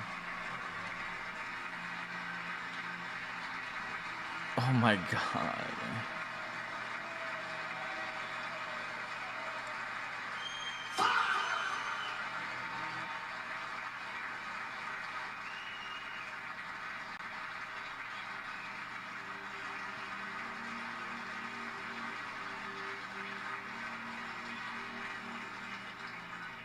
Isn't that a shame? You should be ashamed of yourself not standing up. You should be ashamed of yourself. That is why I'm also asking you to end deadly sanctuary cities that protect the criminals and enact serious penalties for public officials who block the removal of criminal aliens. In many cases, drug Talk your lords shit, Ilhan. all over our country. Talk your They're shit. blocking the removal of these Talk y'all people shit. out of our country, and you should be ashamed of yourself.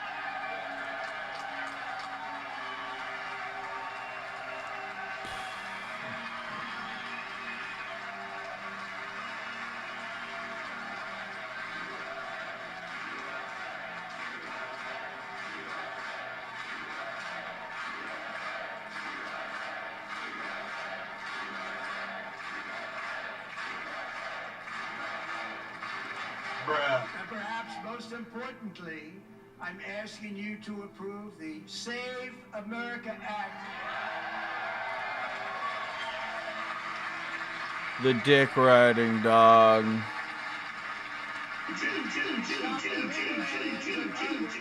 The timing of that was kind of incredible.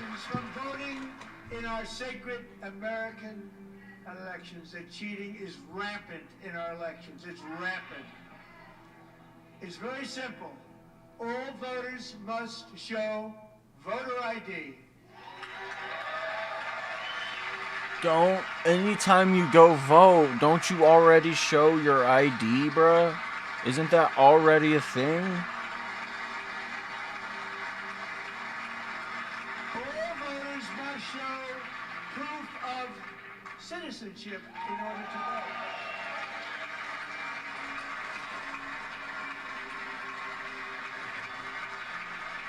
And no more crooked mail-in ballots except for illness, disability, military, or travel. None. Wow. Wow. This should be an easy one. And by the way, it's polling at 89%, including Democrats. 89%. Bruh. The mail-in ballots one is funny because he knows that's one of the big reasons why he lost the 2020 election is mail-in ballots. Mayor of New York City. I think he's a nice guy, actually. Bruh. From a lot. Bad policy, but nice guy. Just said Bruh. they want people to shovel snow. They got hit hard. Wants them to shovel snow, but if you apply for that job, you need to show 2 original forms of ID and a Social Security card. Yet they don't want identification for the greatest privilege of them all, voting in America. No, it's no good. Bruh. No good.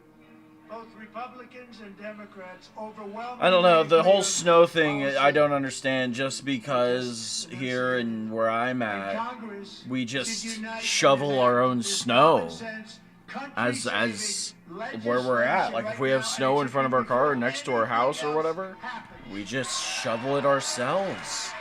And then the city deals with it in the roads. I don't understand what this is going. What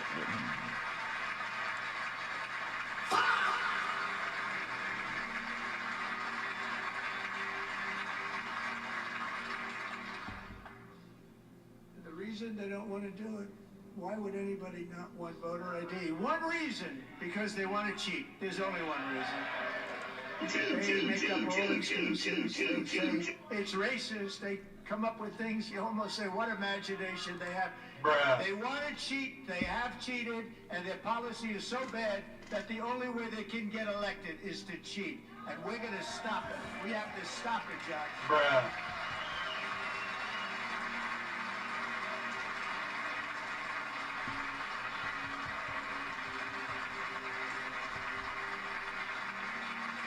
And here is one more opportunity to show common sense in government. In the gallery tonight are Sage Blair and her mother, Michelle. In 2021, Sage was 14 when school officials in Virginia sought to socially transition her to a new gender, Bruh. treating her as a boy and hiding it from her parents. Hard to believe. Bruh. Before long, a confused Sage ran away from home after she was found in a horrific situation in Maryland. A left-wing judge refused to return Sage to her parents because they did not immediately state that their daughter was their son. Sage was thrown into an all-boys state home and suffered terribly for a long time.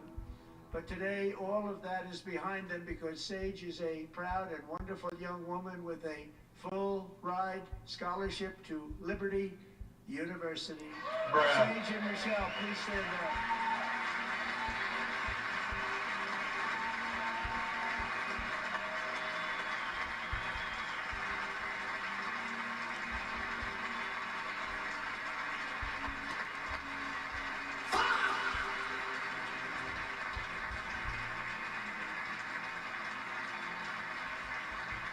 Thank you for your great bravery. And who can believe that we're even speaking about things like this? 15 years ago, if somebody was up here and said that, they'd say, what's wrong with him? But now we have to say it because it's going on all over numerous states without even telling the parents. Bruh. But surely we can all agree no state can be allowed to rip children from their parents' arms and transition them to a new gender against the parents' will. Who would believe that we would talk to the parents? Bruh. We must stand. Because it doesn't happen.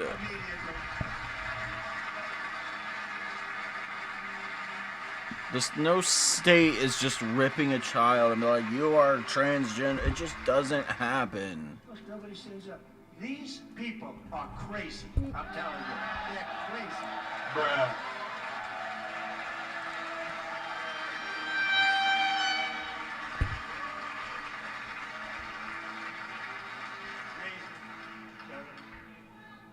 Boy, oh boy.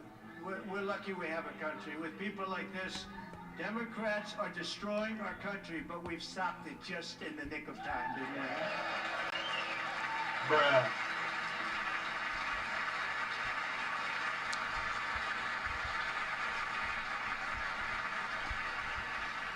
Does anybody cares more about protecting America's have some youth balls than and our stand up wonderful and say something? First lady, now a movie star. She's a movie star. Can you believe it? Who would have believed that? Over the past year, she has had an incredible impact championing AI legislation, advancing a landmark executive order on foster care, and helping secure $30 million to launch the Get her off the Trump Foster screen. Youth to Independence initiative. It's a tremendous, really a tremendous thing that happened and had a lot of bipartisan support. She gets much better bipartisan support than I do. I get none. She gets a lot. Someday you're going to have to tell me how you did that. And students and educators in every state have joined the First Lady's efforts in the presidential AI challenge, keeping America's next generation positioned to succeed and strongly succeed in the future. Tonight we welcome two young people whose lives reflect the First Lady's impact, Sierra Burns and Everest Nevermont.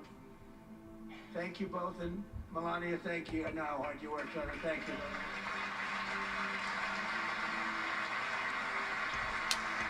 The Bulls lost by 30.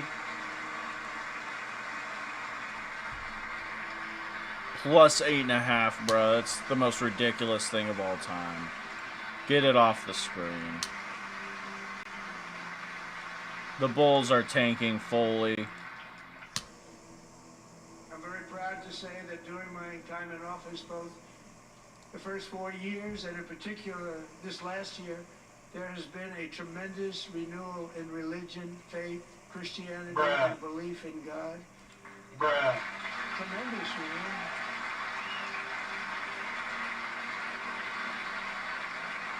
Here comes the probably, I would assume, Christian nationalist part of State of the Union. This is especially true among young people. Oh, there she And a big is. part of that had to do with my great friend, Charlie Kirk, a great guy. So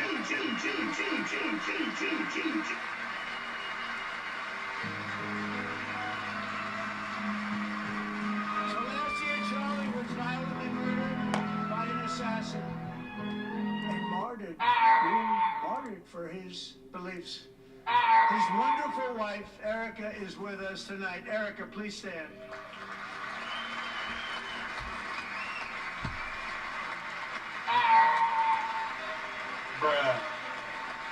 Here it is.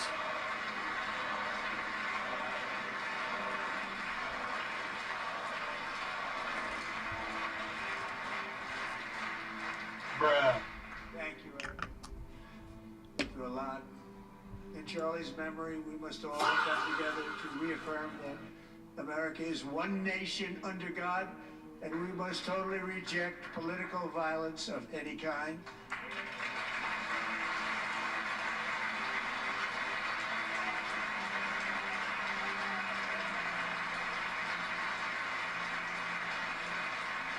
We love religion, and we love bringing it back, and it's coming back at levels that nobody actually thought possible. It's a beautiful thing to see. Above all, unleashing America's promise requires keeping our communities safe. We have made incredible strides, yet dangerous repeat offenders continue to be released by pro-crime Democrat politicians again and again. We are honored to be joined tonight by a woman who's been through hell, Anya Zaretska. In 2022, she and her beautiful daughter, so beautiful, what a beautiful young woman, Irina, fled war-torn Ukraine to live with relatives near Charlotte, North Carolina. And by the way, what's going on with Charlotte? Last summer, 23-year-old Irina was riding home on the train when a deranged monster who had been arrested over a dozen times and was released through no cash bail, stood up and viciously slashed a knife through her neck and body. No one will ever forget there were people on that train. No one will ever forget the expression of terror on Irina's face as she looked up at her attacker in the last seconds of her life. She died instantly. She had escaped a brutal war only to be slain by a hardened criminal set free to kill in America came in through open borders. Mrs. Zaretsky, tonight I promise you we will ensure justice for your magnificent daughter, Irina.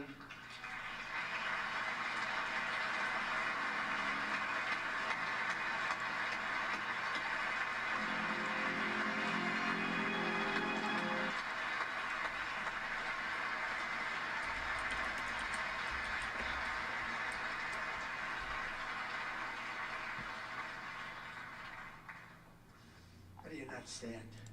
How do you not stand? I'm asking this Congress to pass tough legislation to ensure that violent and dangerous repeat offenders are put behind bars, and importantly, that they stay there.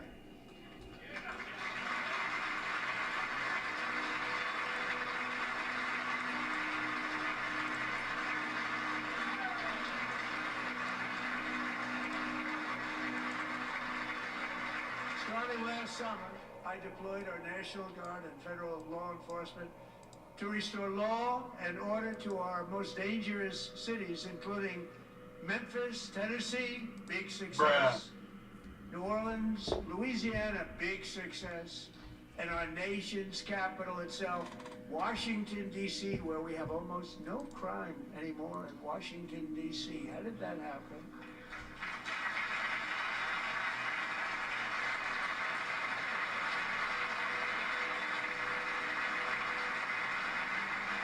In fact, crime in Washington is now at the lowest level ever recorded, and murders in D.C. this January were down close to 100% from a year ago. Bruh.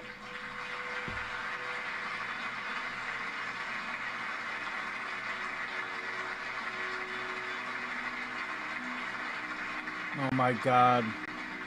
They don't like to hear that. One of the sick people, one of the brave service members who helped achieve this stunning turnaround was 20-year-old West Virginia Army National Guard Specialist Sarah Beckstrom. After a 4-month deployment, she voluntarily extended her service. Her rank was going to be lifted. She was doing so well. They were so proud of her. But the very next day, she was on patrol near the White House when she was ambushed and shot in the head by a terrorist monster from Afghanistan. Shouldn't have been in our country. And all because she wore the uniform of our nation. She was shot. He traveled here because he didn't like people wearing our uniform. He was sick, deranged, shouldn't have been in our country. Sarah Beckstrom died in order to defend our capital, and we are honored to be joined by her wonderful parents, Gary and Eva Lee. Your daughter was a true American patriot, and she will be greatly missed. She was a great person. I saw reports on her. They've never seen anything like her. Bruh.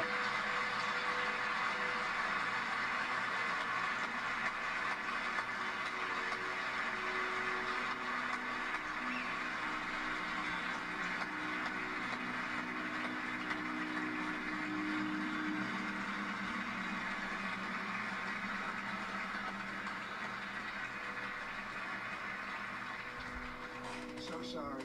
Thank you very much. A great young lady. I saw reports that were like, perfect. She was perfect. Serving alongside Sarah that day was Staff Sergeant Andrew Wolf. The terrorist shot Andrew in the head, and no one thought he could possibly make it. The two of them, Sarah and Andrew, both shot violently in the head. Neither was expected to make it. They weren't even given a chance, except his wonderful mother, named Melody, who I spoke to the same night. And she was so positive. The doctors thought that Andrew was gone. But his mother said, no, Mr. President, Andrew will be fine. He's going to make it. I've never seen anything like it. I mean, he was given almost no chance. She said, I have no doubt, sir, he's going to be okay. This was a conversation that I had with her that night, with her son laying helplessly in bed, blood all over. Everybody is praying, she said, sir, he will be okay. The doctors didn't understand what she was saying, and after looking at the results of the damage done, neither did I. She was so strong and conclusive that even Andrew's great father felt she didn't really understand the gravity of the situation. Oh. But she turned out to be right. Right, Melanie? She turned I don't know out what to be fell. right. I know exactly.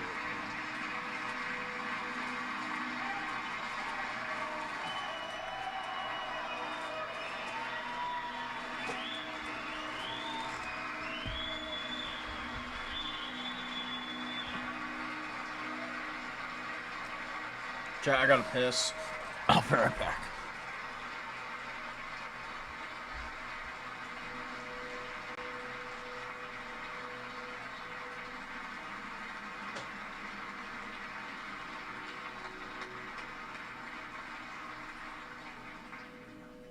Amazing, actually.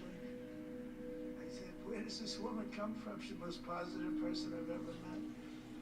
With God's help, Andrew has battled back from the edge of death, and we're talking about the edge of death, on his way to a miraculous recovery. He's got a little work to do, but he's doing great. Nice to see he's a good-looking guy. Nice to see you. Thanks, Andrew. Thank you very much.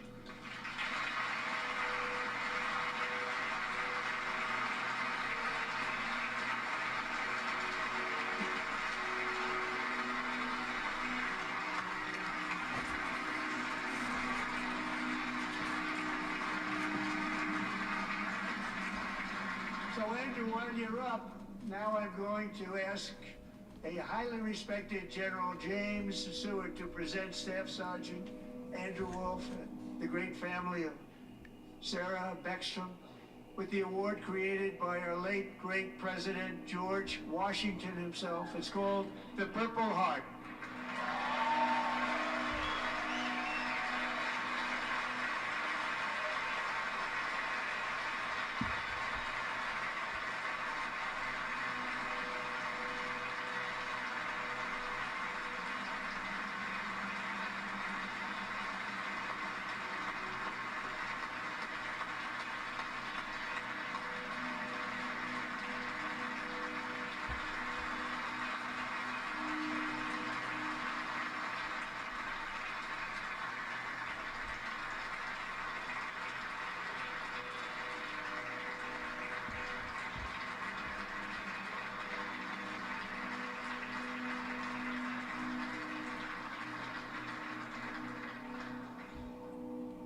We love you all. Love you. We're proudly restoring safety for Americans at home, and we are also restoring security for Americans abroad. Our country has never been stronger. My first 10 months, I ended 8 wars, including Cambodia. Isn't it funny? Bro, you're about to start another war, big dog. Cambodia and Thailand. Bruh. Pakistan Bruh. and India would have been Bruh. a nuclear war. 35 Bruh. million people said the Bruh. Prime Minister of Pakistan would have Bruh. died if it were not for my involvement. Kosovo and Serbia, Israel and Iran, Egypt and Ethiopia, Armenia and Azerbaijan, Bruh. the Congo and Rwanda, and of course the war in Gaza, which proceeds at a very low level. It's just about there. And I want to thank Steve Witkoff and Jared Kushner for your help. Thank you, Steve. Thank you, Bruh. thank you. Yeah, what the fuck is he talking about? Get the fuck out of here. It's all about to start. Like, get the fuck out of here. No, it's not. The war is over, folks. War is over. And I also want to thank the man they report to, Secretary of State Marco Rubio. Thank you. Bruh.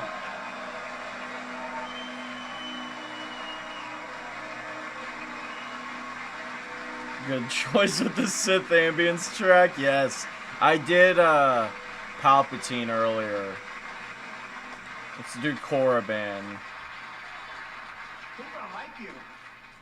You know, Marco got 100% of the votes when he was in government. I think our next one was about 54%.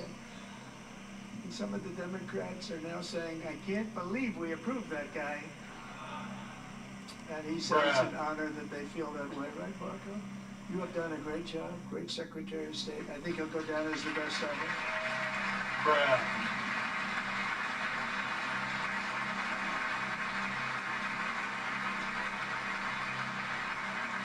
I just find it funny. He's talking about how he ended all these wars. It's like you ended nothing. Both living and dead has been returned home. Can you believe that?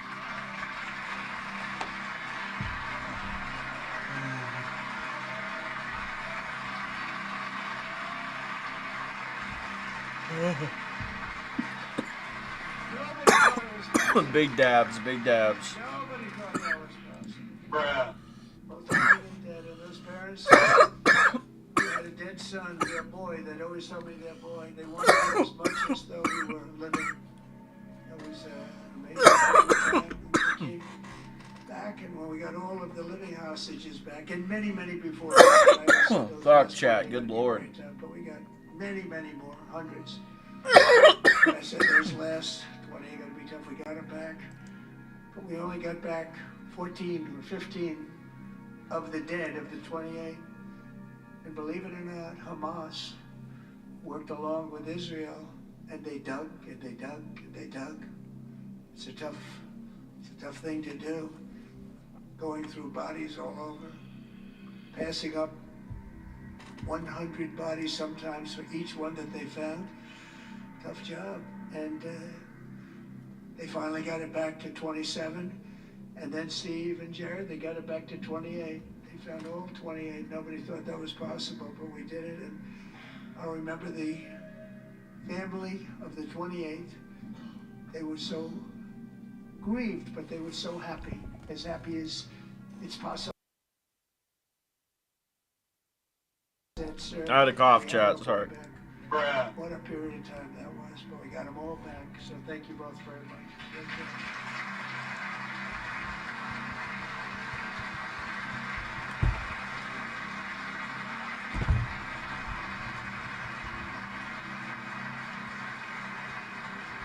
And we're working very hard to end the ninth war, the killing and slaughter between Russia and Ukraine, where 25,000 soldiers are dying each and every month. Think of that, 25,000 soldiers are dying a month. A war which would have never happened if I were president. Would have never happened.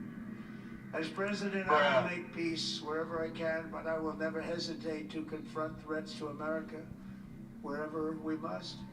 That's why in a breakthrough operation last June, the United States military obliterated Iran's nuclear weapons program with an attack on Iranian soil known as Operation Midnight Hammer.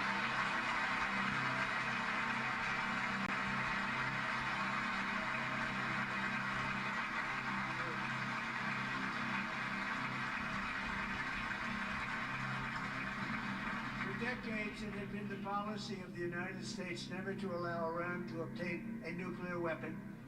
Many decades. Since they seized control of that proud nation 47 years ago, the regime and its murderous proxies have spread nothing but terrorism and death and hate.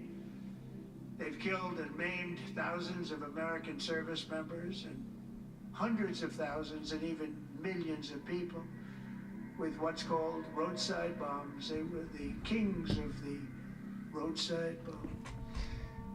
And we took out Soleimani. I did that during my first term. Had a huge impact. Bruh. He was the father of the roadside bomb.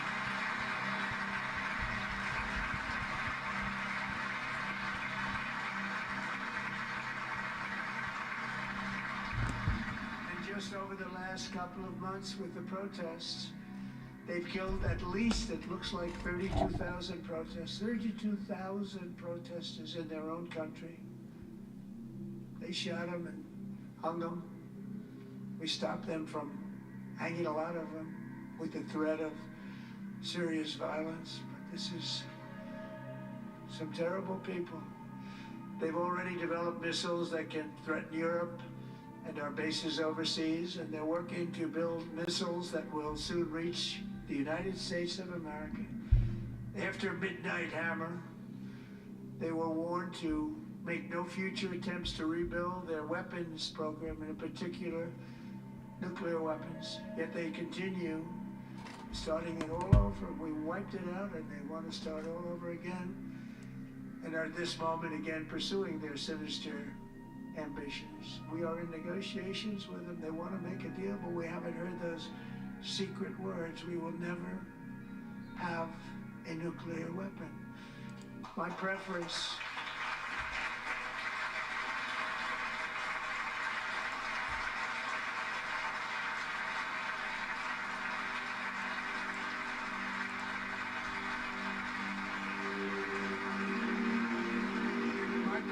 is to solve this problem through diplomacy. But one thing is certain, I will never allow the world's #1 sponsor of terror, which they are by far, to have a nuclear weapon. Can't let that happen.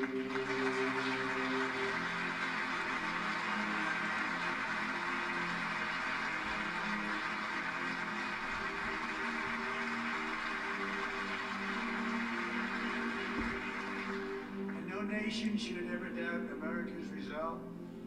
We have the most powerful military on earth. I rebuilt the military in my first term. We're going to continue to do so. Also, we just approved a $1 trillion budget. We have no choice. We have to be strong, because hopefully we will seldom have to use this great power that we built together. It's really called peace through strength, and it's been very, very effective.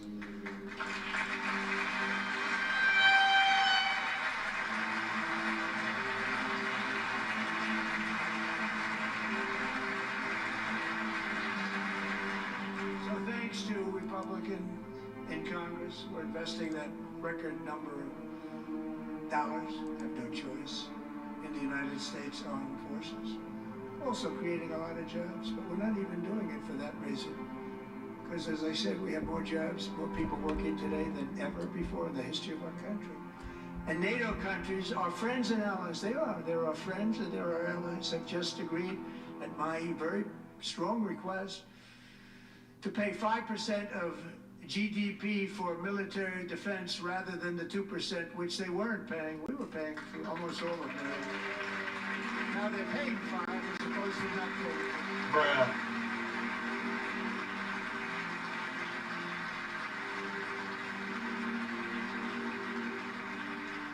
And getting that 5% was something which everyone said would never be done, could not happen. We got it really easily. One meeting.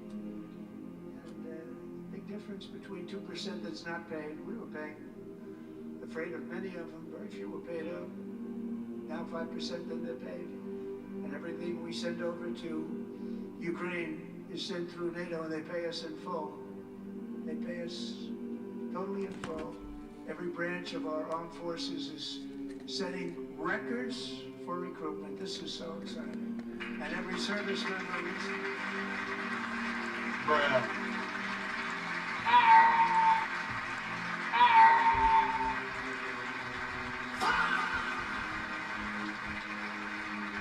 And every service member recently received a warrior dividend of $1,776.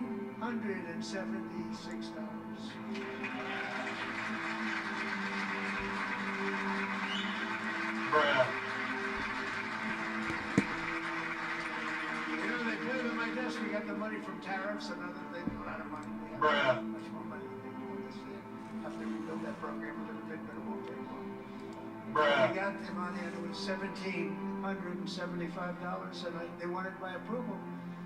And I said, "What's the number?" $1,775. I said, "Wait a minute. For $1 more, we can have $1,776. It's going to." I said, "We're going to figure that." I never asked anybody if we could afford it. $1 more. I said $1,776. And I said, "That's good." And I'll tell you what, our military, that was 4 months ago, our military, I never see a person in the military that doesn't thank me for it, so we're honored to do it. They deserve it. And we call it 1776. It was great. And we love our military. We love our law enforcement. We love our firemen. You know, the firemen don't get mentioned enough. We love our firemen. We're also... My cousin's a fireman, so...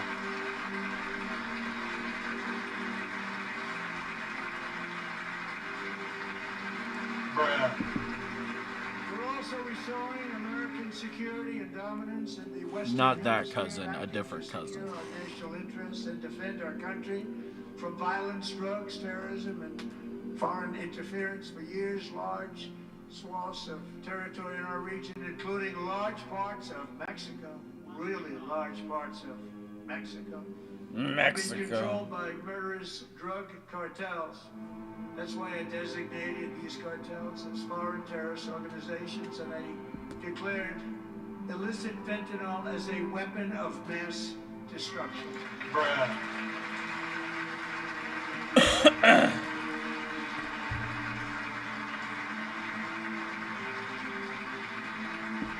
And with our new military campaign, we have stopped record amounts of drugs coming into our country Bruh. and virtually stopped it completely coming in by water or sea. You probably noticed that. We very seriously damaged their fishing industry also. Nobody wants to go fishing anymore. We've also taken down one of the most sinister cartel kingpins of all. We saw that yesterday. In January,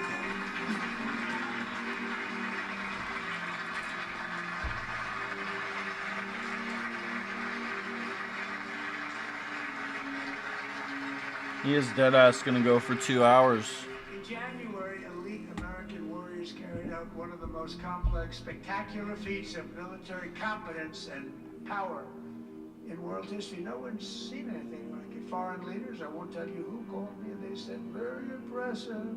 Very impressive. They couldn't believe, they all watched, they saw what happened. This is a different fighting force than we had years ago when we fought to tie. Oh, it's a great fighting force. I'm so proud of it. You look at Space Force. Space Force is my baby. As we did that, my baby is becoming so important.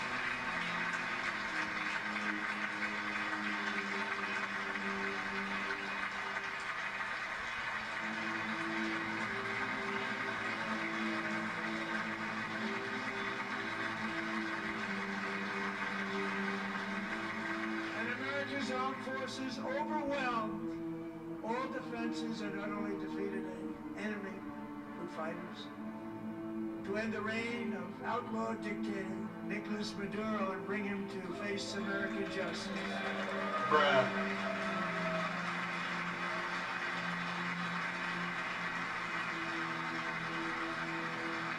And this was an absolutely colossal victory for the security of the United States, and it also opens up a bright new beginning for the people of Venezuela.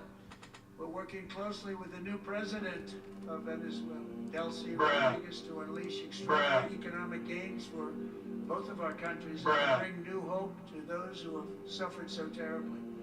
They really did suffer. With us tonight is Alejandro Gonzalez. She grew up in a tight-knit Venezuelan family and was especially close to her beloved uncle Enrique. But after Enrique ran for office and opposed Maduro, he was kidnapped by Maduro's security forces and thrown into the regime's really infamous prison in Caracas. Alejandro feared she would never see her uncle again. She feared for her own life also. But since the raid, we have worked with the new leadership, and they have ordered the closure of that vile prison and released hundreds of political prisoners already, with more to come. Alejandro, pleased to inform you that not only has your uncle been released, but he is here tonight. We brought him over to celebrate his freedom with you in person. Enrique, please come down.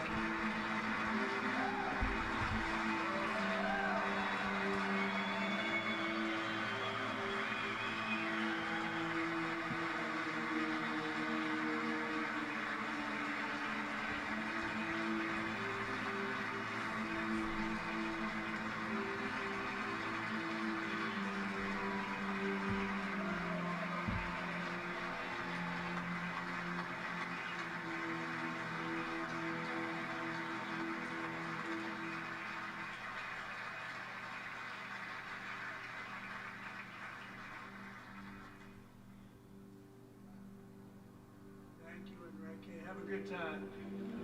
Nice to have you back, Enrique. Bruh. You were many heroes on that January raid to capture Maduro. Really great heroes. It was very dangerous. They knew we were coming. They were all set. But the deeds of one warrior that night will live forever in the eternal chronicles of military valor. Chief Warrant Officer 5, Eric Slover, planned the mission and was the flight lead in the cockpit of the first helicopter. A big, beautiful, powerful helicopter. It was a massive Chinook, carrying, as you can imagine, many American warfighters.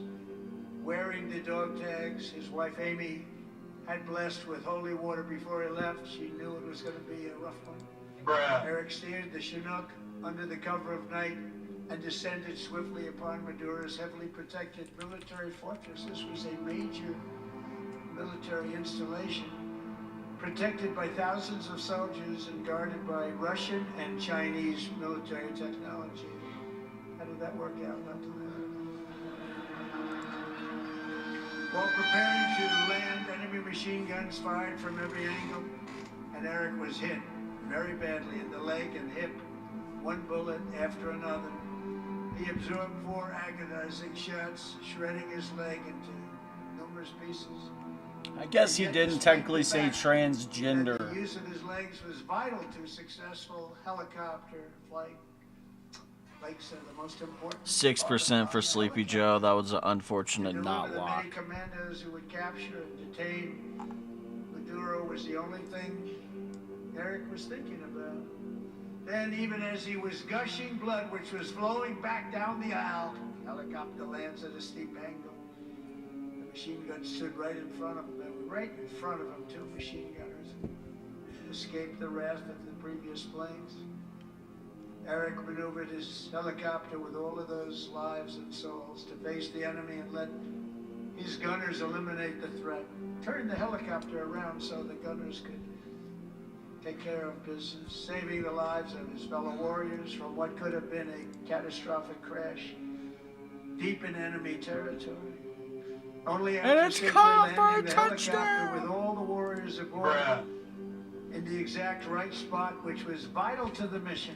Probably would have had to maybe cancel the mission if that didn't happen. Eric told his co-pilot, also wounded, but not as gravely, to take over. I'm about ready to pass out. The success of the entire mission and the lives of his fellow warriors hinge on Eric's ability to take searing pain. It was unbelievable what's happened to his legs. Of the bullets and keep on flying and landing. People knew what was happening. Everybody in the back of the helicopter knew because they saw the blood pouring down the aisle. Chief Warrant Officer Slover is still recovering from his serious wounds, but I'm thrilled to say that he is here tonight with his wife Amy, Eric, and Amy, come on in.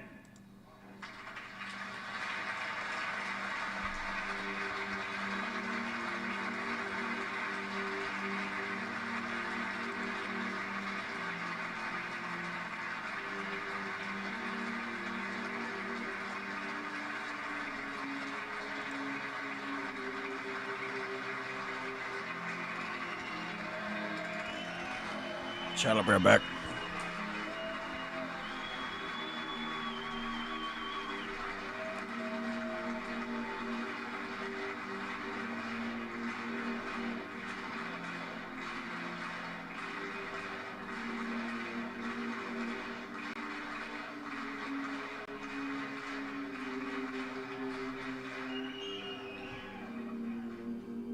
So we have a surprise, Eric and Amy.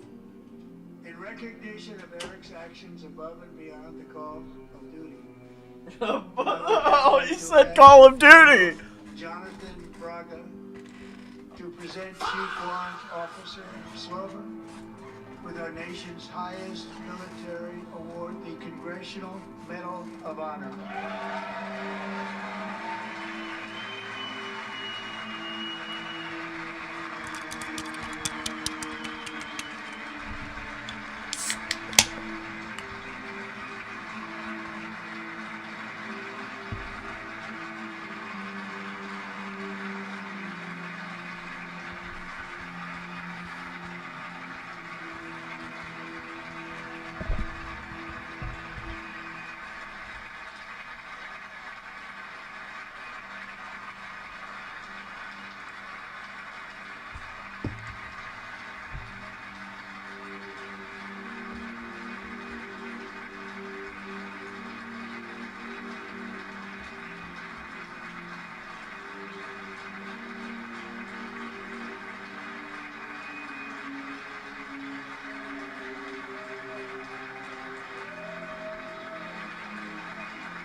you very much, Eric and Amy. Great to get to know you. I met with them and with a lot of their fellow warriors at Fort Bragg recently. You notice the name Fort Bragg. We have it back. We brought it back. We won the First World War with them, the Second World War with them, and then they decided to change the name. So we changed it back. Everybody wanted to change back too. And 10 of Eric's fellow warriors from that incredible night of victory will also be receiving medals at a private ceremony that will soon be held at the White House. And Eric will be there.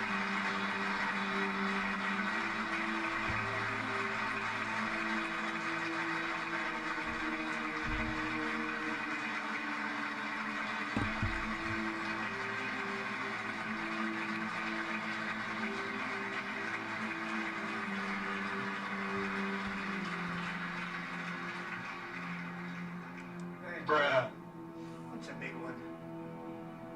Tonight we've celebrated many truly extraordinary American patriots, but there is one last living legend to honor before we go.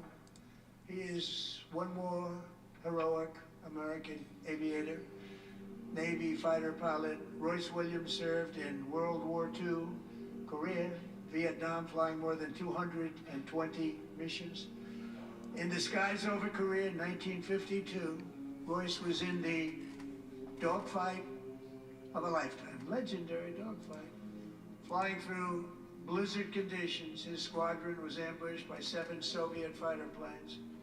It was his first aerial combat of the war, and despite being massively outnumbered and outgunned, Royce led the takedown of 4 enemy jets and almost destroyed the others, vanquishing his adversaries while taking 263 bullets to his own plane and being seriously hurt.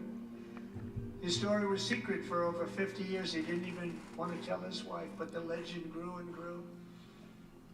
But tonight, at 100 years old, this brave Navy captain is finally getting the recognition he deserves. He was a legend long before this evening. Royce, please stand up, and I will ask the First Lady of the United States to present Captain Royce Williams with his Congressional Medal of Honor.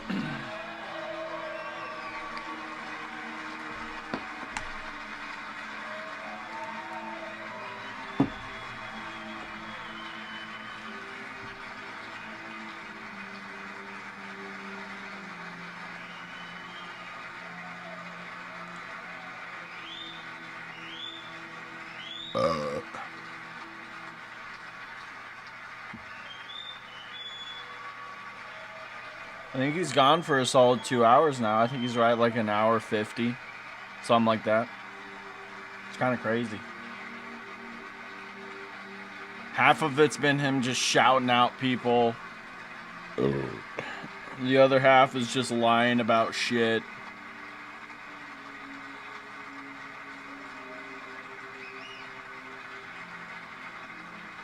It's been interesting.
And thank you, Eric. I've always wanted the Congressional Medal of Honor, but I was informed I'm not allowed to give it to myself, and I wouldn't know why I'd be taking it, but if they ever open up that law, I will be there with you someday.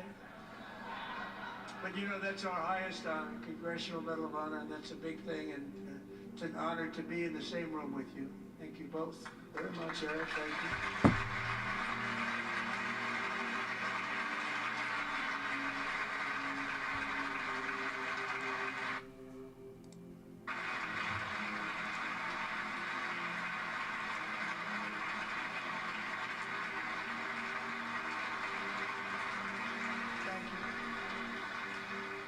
250 years is a long time in the life of a nation, but in another sense, it's really a mere moment in the eye of history. Two of the gentlemen we met in the gallery this evening took their first breaths 1 century ago, 100 years before that, on July 4th, 1826, the author of the Declaration of Independence, brilliant, Thomas Jefferson, drew his last breath. Just a single long human lifespan separates the giants who declared and won our independence from the heroes who stand among us tonight. Everything our nation has done, everything we have achieved, has been the work of those few great lifetimes. In those brief Declaration of Independence, brilliant, Thomas Jefferson drew his last breath. Just a single long human this evening took their first breaths 1 century ago, 100 years before that, on July 4th, 1826, the author of the Declaration, the beautiful... Okay, I was just fact-checking if you got the date right. Wild West. From empty marshes and wide-open plains, we raised up the world's greatest cities. Together we mastered the world's mightiest industries, shattered history's monstrous tyrannies, and we liberated millions from the chains of fascism, communism, oppression, and terror. Americans lifted humanity into the skies on the wings of aluminum and steel, and then we launched mankind into the stars on rockets powered by sheer American will and unyielding American pride. We wired the globe with our ingenuity. We captivated the planet with American culture. And now we are pioneering the next great American breakthroughs that will change the entire world.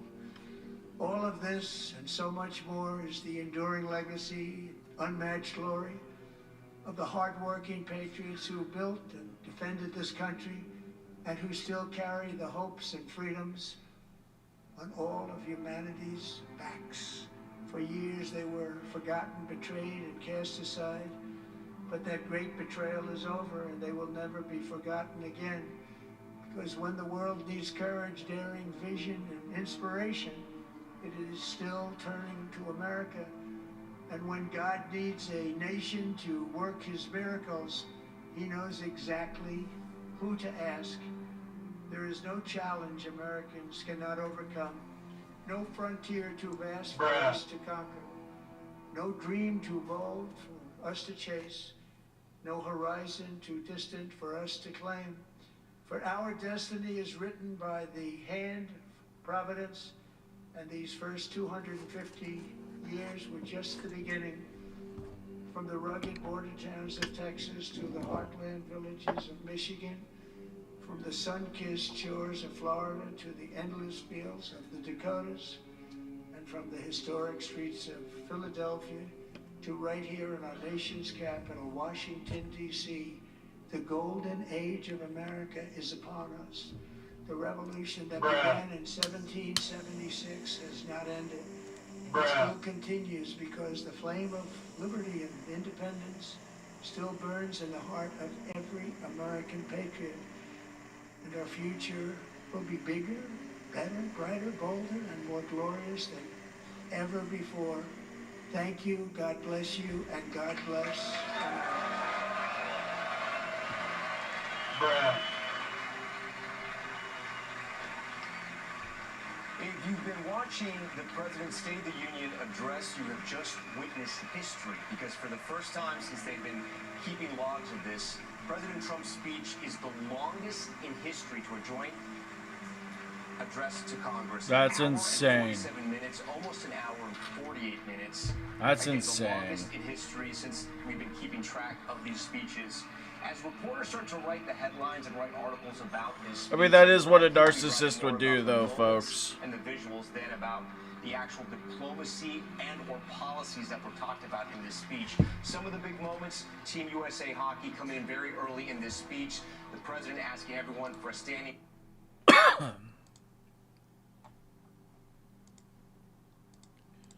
Yeah, that was, I don't know. I just, anytime we have big things like that, I just get evil vibes. The Dems were being cowards. Not really standing up about anything. And I don't mean standing up in what he was saying. I mean just, like, calling shit out. And, I mean, they tried, but nobody else, yeah, I don't know. In the light of these Epstein files, it's really hard to, like, care about any of what he's saying. And he lies half of the time. He's like, I've ended pretty much all of the wars. The one in Gaza, it's almost done. It's almost over. It's almost there. It's ridiculous, but he did not say Sleepy Joe Biden, which, I mean, I didn't. It was a long shot for sure. It was only, like, what, 33%, but that's what happens, folks. Have you got a bucket? Have you got a bucket? Quick. You got a bucket? Have you got a bucket? What? Quick. You got a. What are you even supposed to talk to?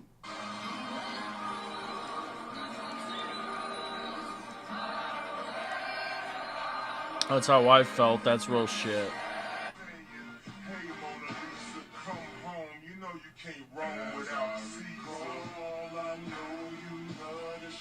Sometimes, not every time.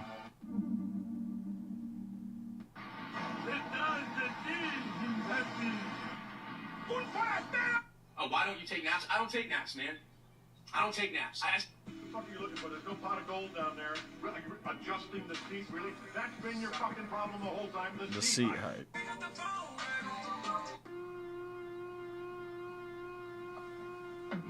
Very good, and of course I have a stripe. Great video.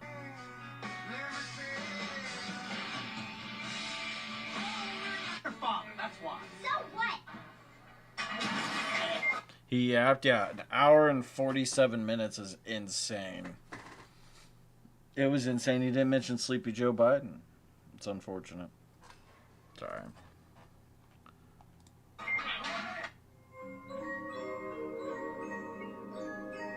I don't even know if I can say this, and y'all gonna laugh at me. I'm not gonna laugh at you. I promise you we're not gonna laugh.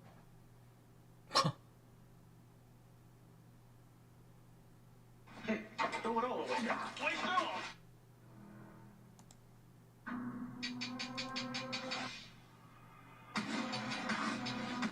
If I hadn't fallen asleep, I would.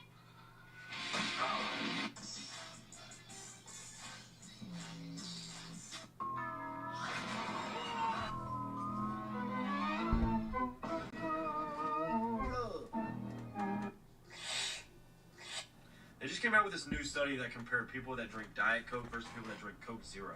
And what it actually found was that people that drink Coke Zero are idiots, and then people that drink Diet Coke are actually Sigma Chads that are way better than everyone else. Counter to the counter argument, Pepsi Zero Sugar Cherry is the goat of goats when it comes to zero sugar beverages. It's the greatest thing these corporations have made. It's lovely stuff. It's some of the greatest stuff of all time. It's peak, and yeah, I mean, it's great stuff.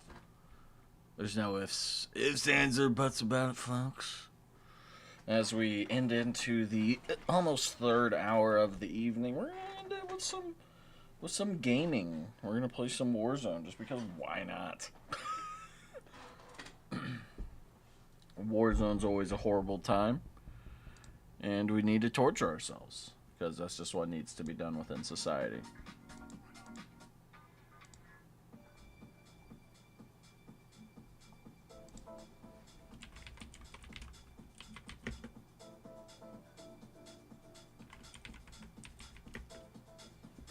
Democrat response. Okay, we got more. This new study that compares people that drink Diet Coke versus to President Trump from Virginia Governor Abigail Spanberger. We're going to bring it to you live right after this.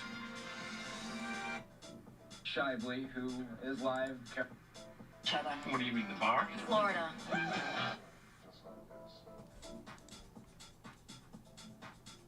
Oh yeah, they gave it to Spanberger. That's right. I forgot about that.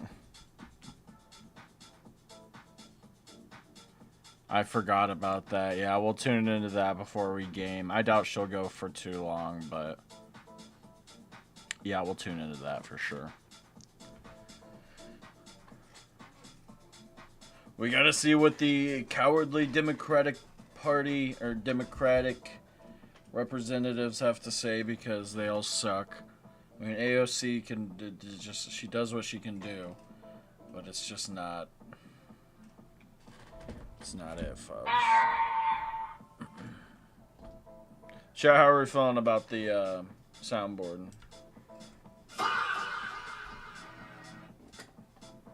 Are we enjoying it quite a bit? Bruh.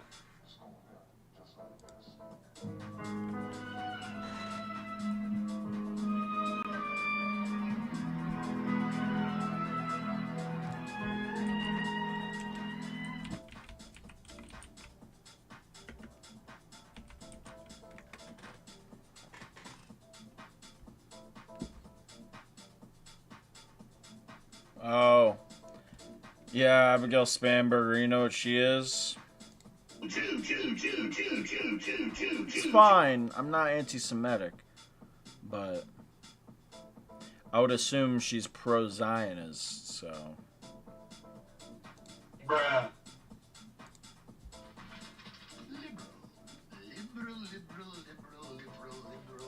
Chad, this one will probably be used quite a bit, actually.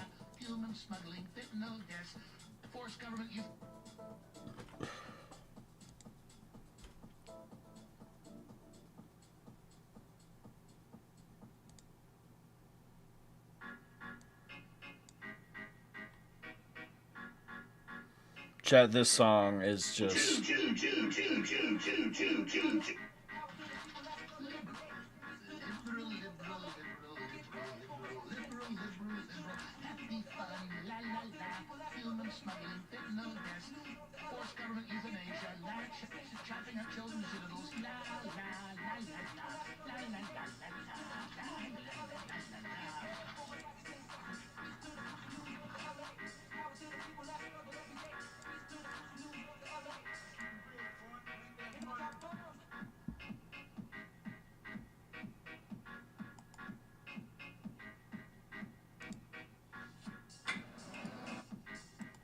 Oh yeah, there's a new Scrubs season coming out.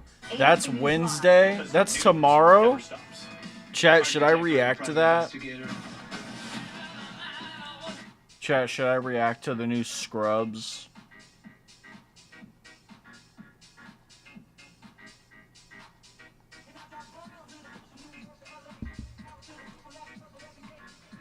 That would definitely be an interesting thing to do, for sure.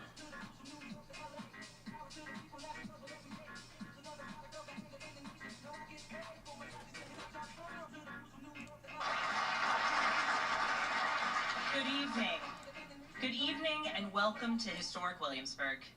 We are gathered here in the chambers of the House of Burgesses. In 1705, the people of the Virginia colony gathered here to take on the extraordinary task of governing themselves. Before there was a Declaration of Independence, a Constitution, or a Bill of Rights, there were people in this room. The people who served here ultimately dreamed of what a new nation, unlike anything the world had ever seen, could be. The United States was founded on the idea that ordinary people could reject the unacceptable excesses of poor leadership, band together to demand better of their government, and create a nation that would be an example for the world. And this year, as we celebrate 250 years since America declared our independence from tyranny, I can think of no better place to speak to you as we reflect on the current state of our union. Tonight, as we watched our nation's lawmakers gather for a joint session of Congress, we did not hear the truth from our president. So let's speak plainly and honestly. And let me ask you, the American people watching at home, 3 questions. Is the president working to make life more affordable for you and your family? Is the president working to keep Americans safe both at home and abroad?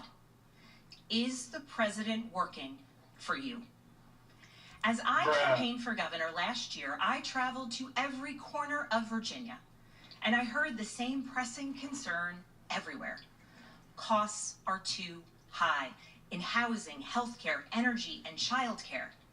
And I know these same conversations are being had all across this country. Because since this president took office last year, his reckless trade policies have forced American families to pay more than $1,700 each in tariff costs. Small businesses have suffered, farmers have suffered, some losing entire markets. Everyday Americans are paying the price. And even though the Supreme Court struck these tariffs down 4 days ago, the damage to us, the American people, has already been done. Meanwhile, the president is planning for new tariffs, another massive tax hike on you and your family. And Republicans in Congress, they remain unwilling to assert their constitutional authority to stop him. They're making your life harder. They're making your life more expensive. They're even making it more difficult to see a doctor. Rural health clinics in Virginia and across the country are already closing their doors thanks to the so-called One Big Beautiful Bill, championed by the president and Republicans in Congress. And tonight, the president celebrated this law, the one threatening rural hospitals, stripping health care from millions of Americans and driving up costs in energy and housing, all while cutting food programs for hungry kids. But here in Virginia, I am working with our state legislature to lower costs and make the Commonwealth more affordable. And it's not just me. Democrats across the country are laser focused on affordability in our nation's capital and in state capitals and communities across America. In the most innovative and exceptional nation in the history of the world, Americans deserve to know that their leaders are focused on addressing the problems that keep them up at night. Problems that dictate where you live, whether you can afford to start a business or whether you have to skip a prescription in order to buy groceries. So I'll ask again, is the president working to make life more affordable for you and your family? We all know the answer is no. I grew up in a house of service. My mother was a nurse and my father was a career law enforcement officer. I began my career by following in my father's footsteps as a federal agent, working money laundering and narcotics cases. I worked side by side with local and state police to keep our community safe and to uphold and enforce the law. Law enforcement officers across the country know that it is a unique responsibility to do the serious work of investigating crimes, comforting victims, and making arrests. It's about building trust, and that requires an abiding sense of duty and commitment to community. And yet, our president has sent poorly trained federal agents into our cities, where they have arrested and detained American citizens and people who aspire to be Americans. And they have done it without a warrant. They have ripped nursing mothers away from their babies. They have sent children, a little boy in a blue bunny hat, children to far off detention centers. And they have killed American citizens in our streets. And they have done it all with their faces masked from accountability. Every minute spent sowing fear is a minute not spent investigating murders, crimes against children, or the criminals defrauding seniors of their life savings. Our president told us tonight that we are safer. Defrauding seniors? Is this James McGill time? Children? Think about that. Our broken immigration system is something to be fixed, not an excuse for unaccountable agents to terrorize our communities.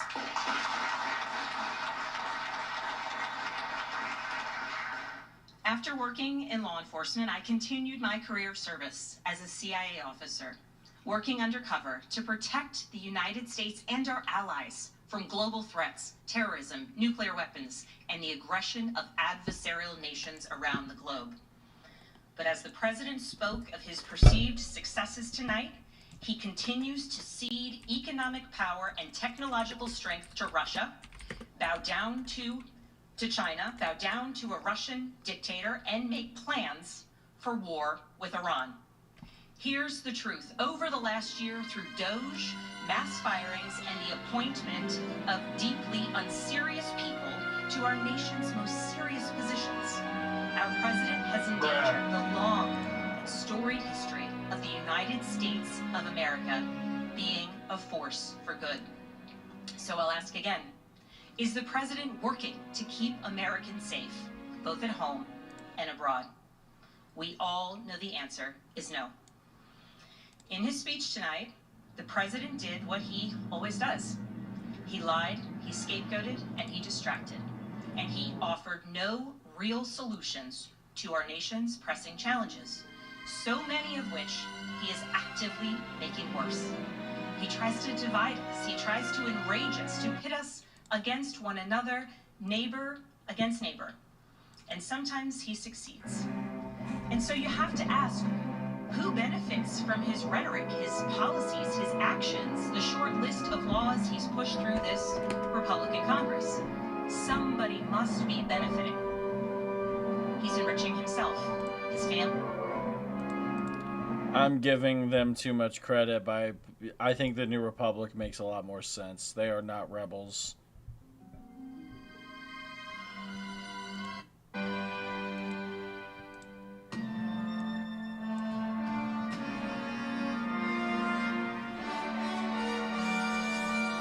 I guess that's...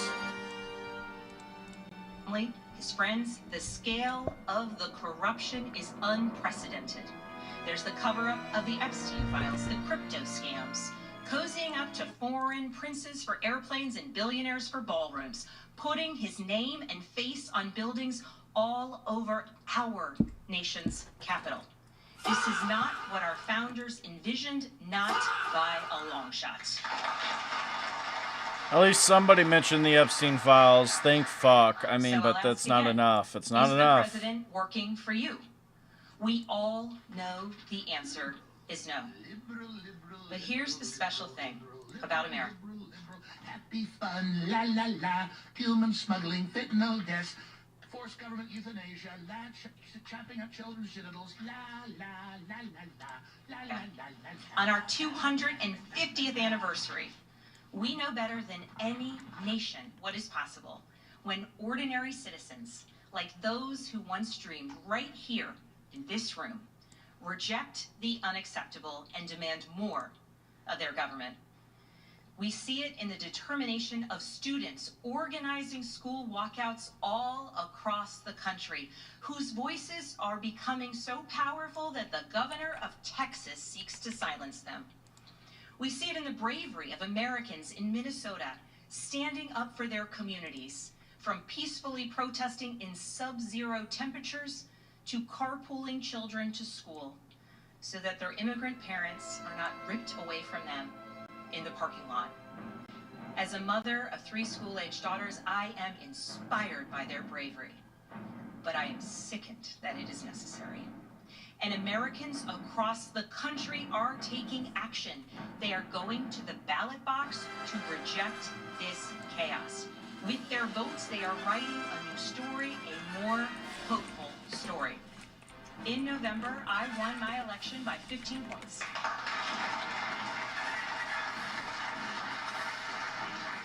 And we won 13 new seats in our state legislature. Because voters decided they wanted something different. Our campaign earned votes from Democrats, Republicans, independents, and everyone in between. Because they knew as citizens they could demand more, that they could vote for what they believe matters, and that they didn't need to be constrained by a party or political affiliation. This is happening across the country. New Jersey elected Mikey Sherrill as governor in a double-digit victory. Democrats flipped state legislative seats in places like Georgia, Iowa, Mississippi, and Texas. The list goes on and on. Bruh. Ordinary Americans are stepping up to run in the spirit of our forefathers. They are running to demand more and to do more for their neighbors and communities. I know this story well. I first ran for office in 2018 alongside dozens of other Democrats who did the seemingly impossible, flipping 41 seats in Congress. In my case, I was the first Democrat elected in 50 years, swinging our district 17 points. Those who are stepping up now to run will win in November because Americans, you at home, know you can demand more, and that we are working to lower costs. We are working to keep our communities and our country safe, and we are working for you.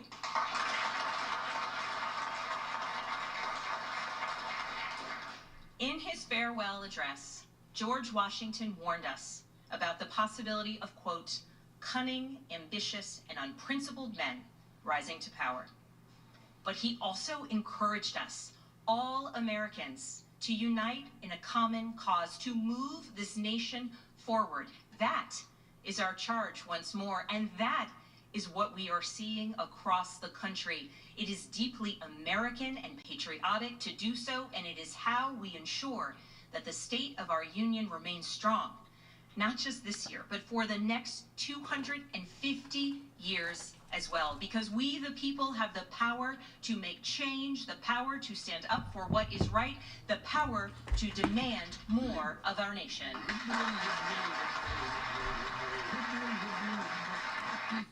La la la, human smuggling, fentanyl deaths, forced government euthanasia, lab chopping up children's genitals, la la la la la, la la la la la, la la la la la.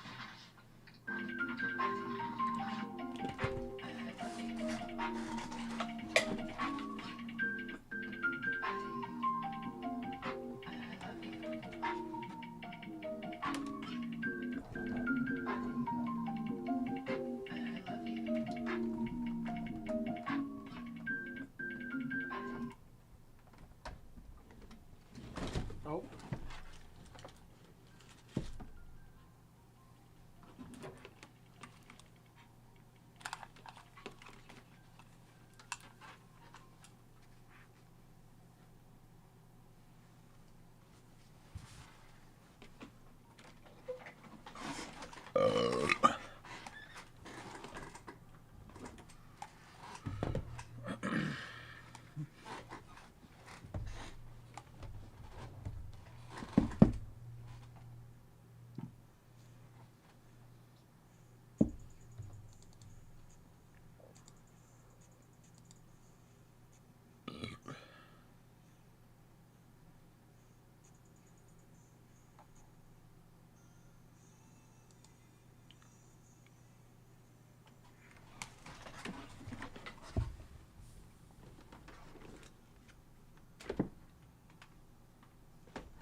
Incredible.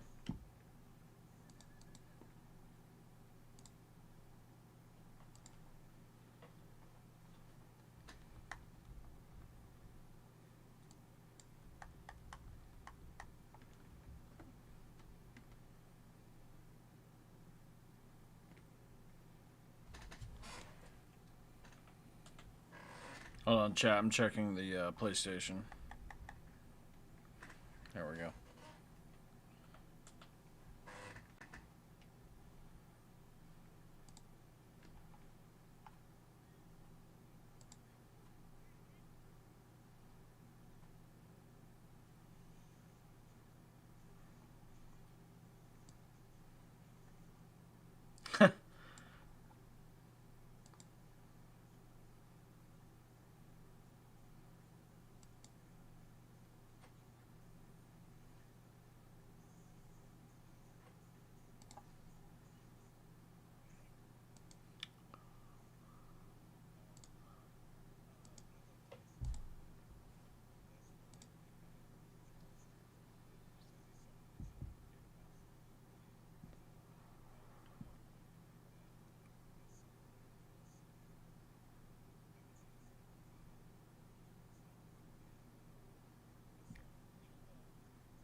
Fine.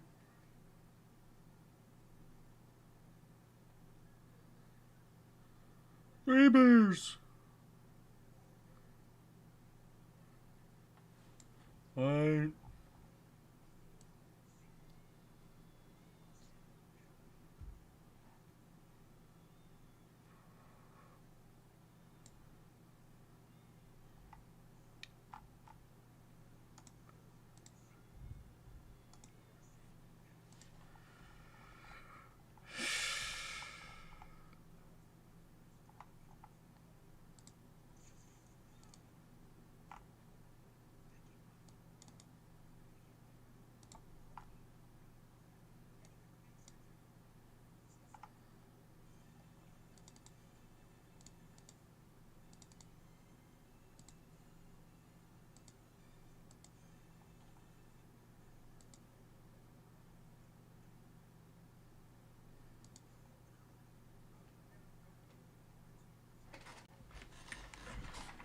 I don't want him to spoil it for me, so I'm just gonna leave it alone.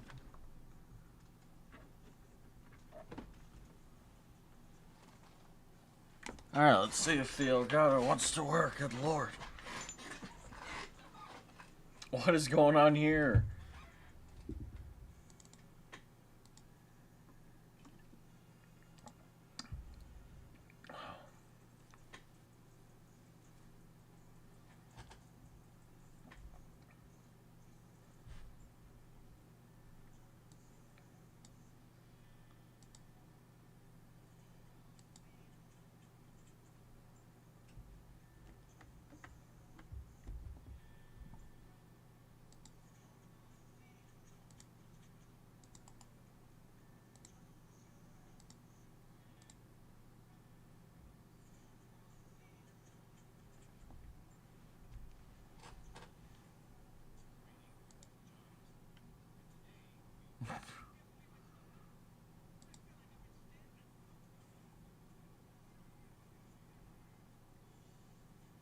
Alright, chat, let's play some Warzone before I go to bed here soon.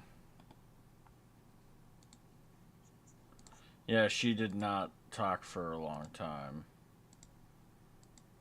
Obviously.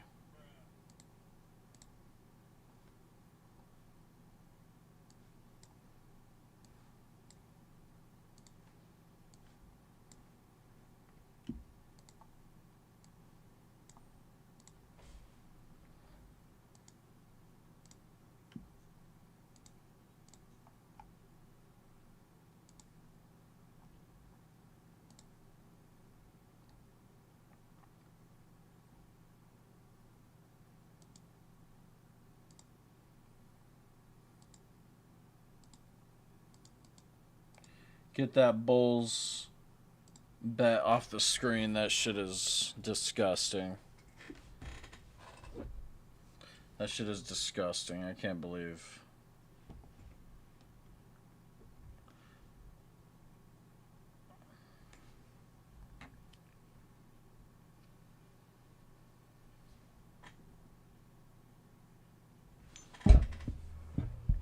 I've lost a decent amount of money today, but that's okay. We'll be back.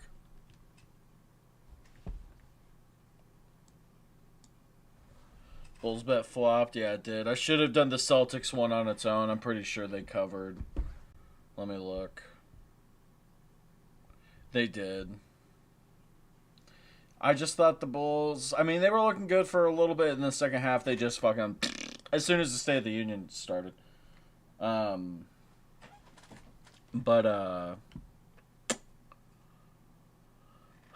Yeah, I had $200 to start the day, and I did some soccer, and that didn't hit, and then I did that Bulls and Celtics one, which I did like 25, and then I did a few others, and now we're down pretty low. I've been chasing my bets here and there. It's okay. It was all house money.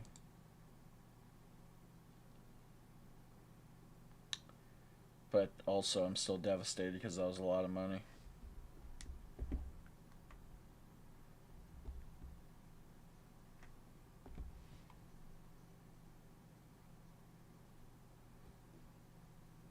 Chad, this song is so good.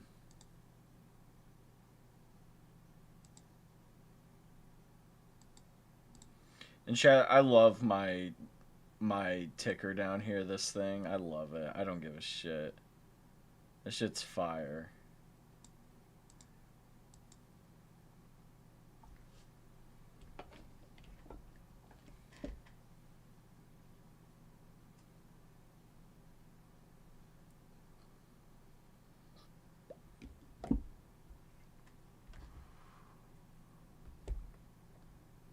Damn, it's taking forever to find a match.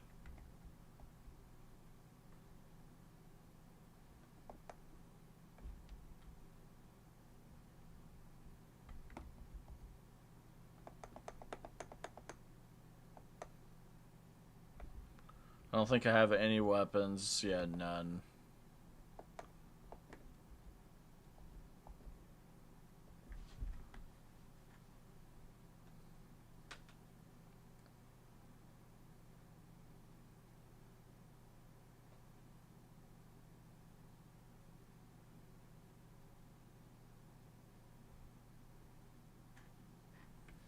Re-listened to Mr. L yesterday. Forgot how deep that album was. That album is really deep. It is really good. Ooh, this song.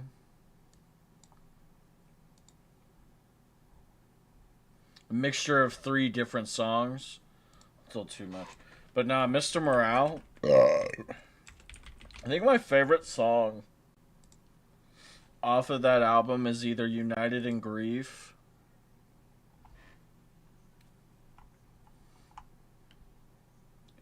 or Savior. I love Savior. Is not your savior. Made you powered, but he was not your savior. Money counter, but he is not your savior. Oh, you can't hear the music. He is not your Not your savior. He is not your savior. Mr. Morale, Mother give me Earth high Silver, five. yeah. 2 times cynical, defendant, judging my life. Backpedaler, what they say you do to cha-cha. I'ma stand on it, 6'5", from 5'5". 5'5". Fun fact, I ain't taking shit back. Like it when they pro-black, but I'm more Kodak black. Tell me where the money at, ayy, where the homies at. Universal call out, I can members only that, ayy. CC. Wait a minute, Benaki. Ted Benaki. I tell the whole truth from A to Z. Oh, I'm feeling it already. Oh, wait, hold up. Oh, wait, hold up. Hold up.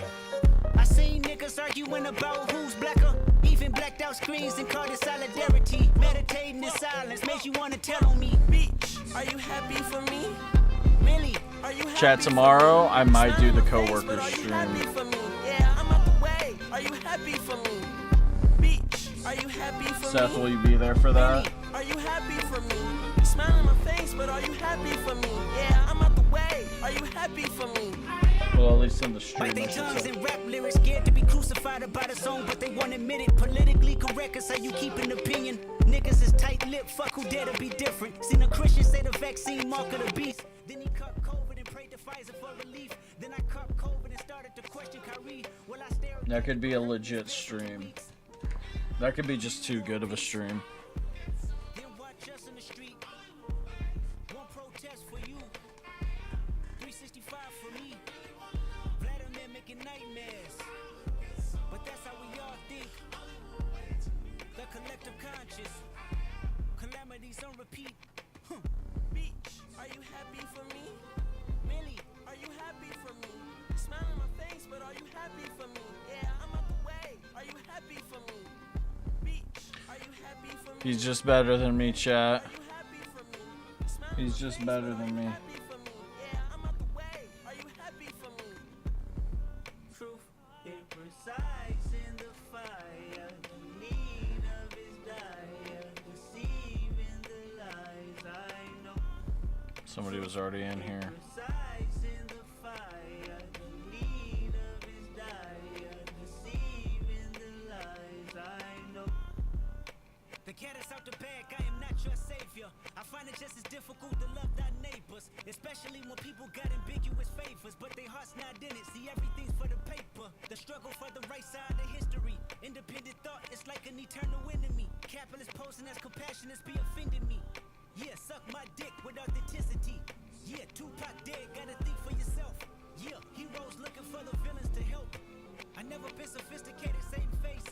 Being manipulative, such a required taste. That's a bag. People that was for the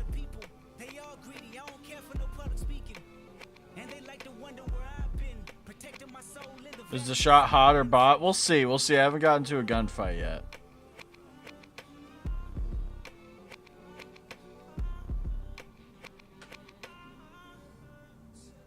I mean, I got into one gunfight, but it was with pistols. I take that back.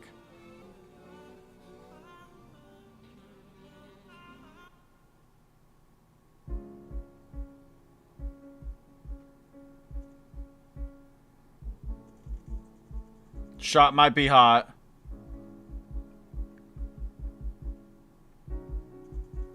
I'm sensitive. I feel everything. I got that kill. Everybody, one man, standing on two words. Heal everybody. Transformation, then reciprocation. Karma must return. Heal myself. Secrets that I hide, buried in these words. Death threats. Ego must die, but I let it purge. Pacify. Hold up. Of me. It was all a blur. Mother cried. Put their hands on her. It was family ties. I heard it all. I should have grabbed a gun. Oh. I was only 5. I still feel it. Weighing on my heart. My first tough decision. In the shadows, clinging to my soul as my only critic. Where's my faith? Told you I was Christian, but just not today. I transformed, praying to the trees. God is taking shape. My mother's mother followed me for years in her afterlife, staring at me on back of some buses. I wake up at night, loved her dearly, traded in my tears for a Range Rover. Transformation, you ain't felt grief till you felt it sober.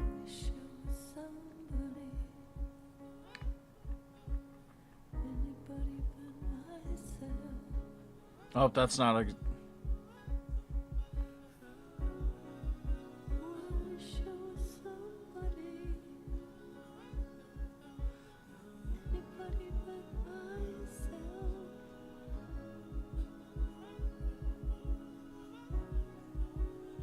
I remember looking in the mirror, knowing I was gifted, only child, me for 7 years, everything for Christmas, family ties. They accused my cousin, did he touch you, Kendrick? Never lied, but no one believed me when I said he didn't. Frozen moments, still holding on it, hard to trust myself. I started rhyming, coping mechanisms to lift up myself. Talk to Chat, I need to stop sports betting.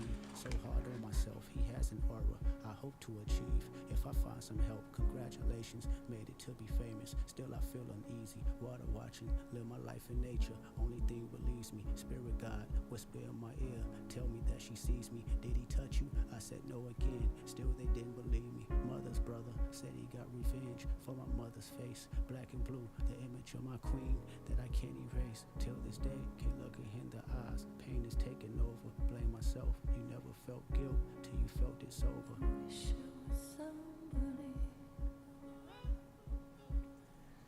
God damn it, I'm just... It's over, folks.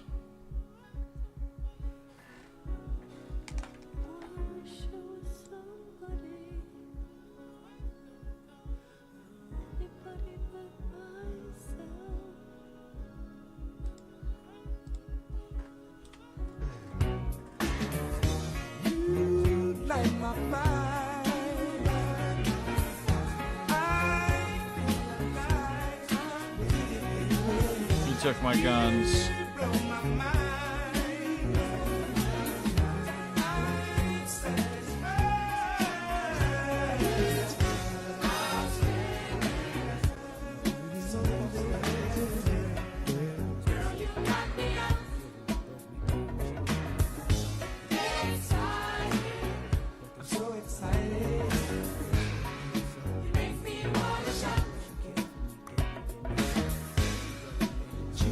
So lucky now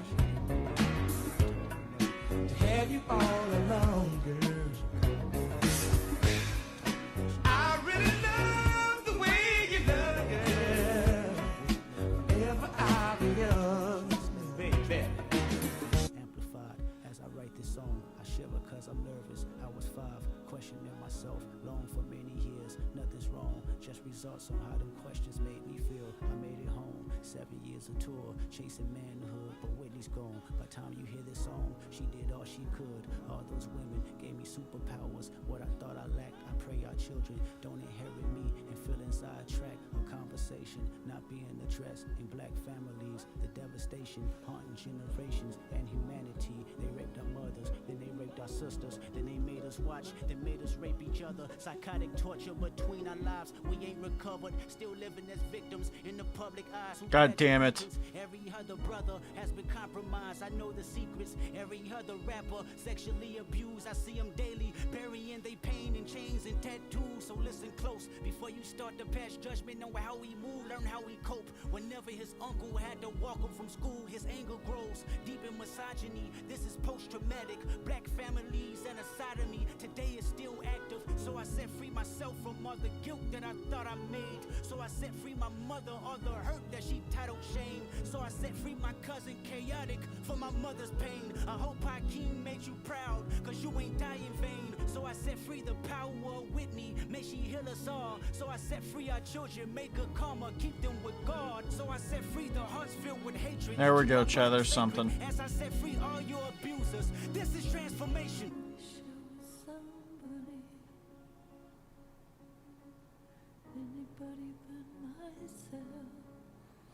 Chat, let's turn off the music real quick and lock in. No game audio? It's probably really quiet.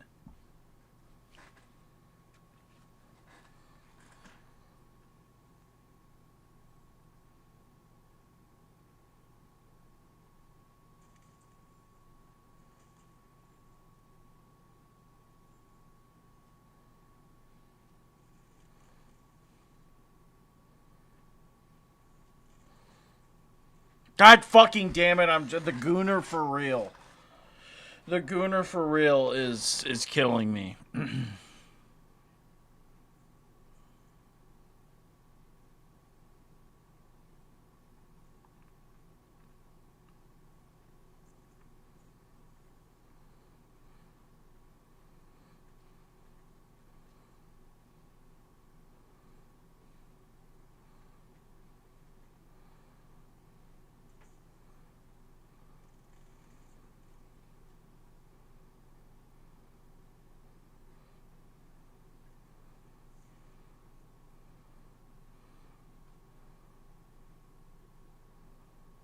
Oh, son of a bitch.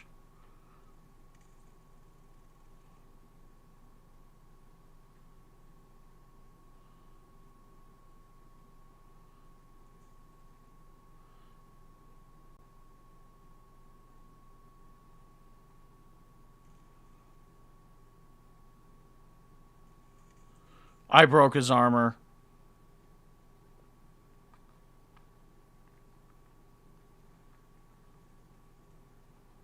Oh my god, get baited. Oh my god.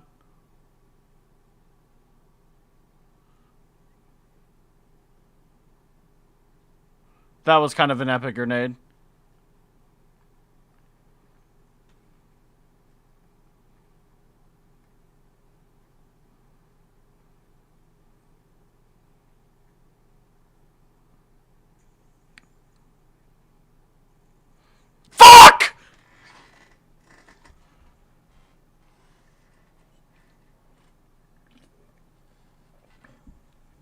Oh, chat, low-key kinda cooking. I mean, not a lot of... No, I wasn't cooking at all. But the sniper shot low-key. The sniper shot low-key kinda cooking.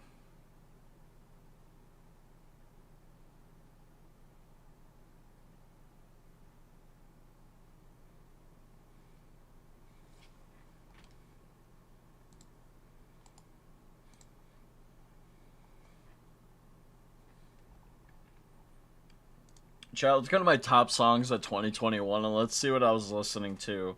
Probably during playing COD. Actually, 2020. Let's do 2020. Lost in Translation, that makes sense. A lot of Logic during the pandemic.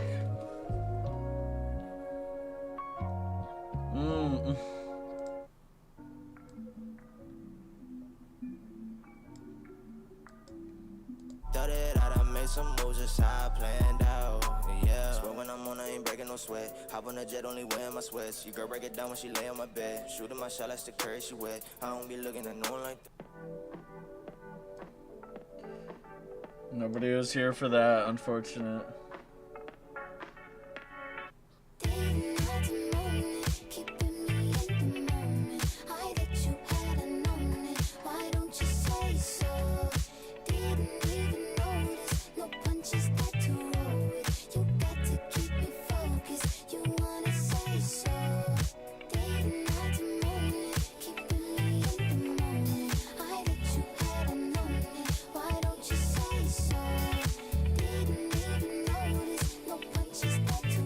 This song was number 11 and my most played in 2020. This song was so good, though. I don't give a shit.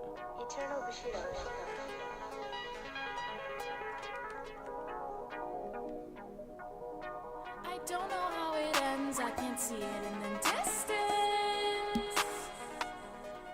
But can you ever reach the end of a timeless existence? Chat, we're locked in, bro. I'll bet you I can run faster with no wind resistance. I'll fly under no conditions. Teach myself complete submission. While I grant myself complete permission.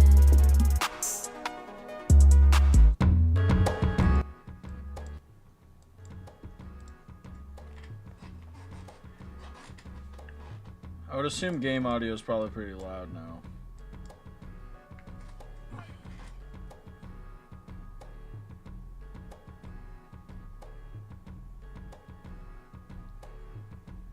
I'm off a tab with a synthetic sundown. 45 minutes till the shit set it. Check it for the kid, I had a chin check him, big move. And we teaching big lessons over here. 2-4 coming heavy like we bench pressing. And I'm gonna deliver every time just like a sent message.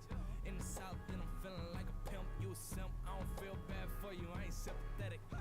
I just hit the peak, got the kids sweating, out of town chick trying to tell her what a big red is. I already have one. Kentucky boy to the death, go and get it through your head until it's motherfucking embedded.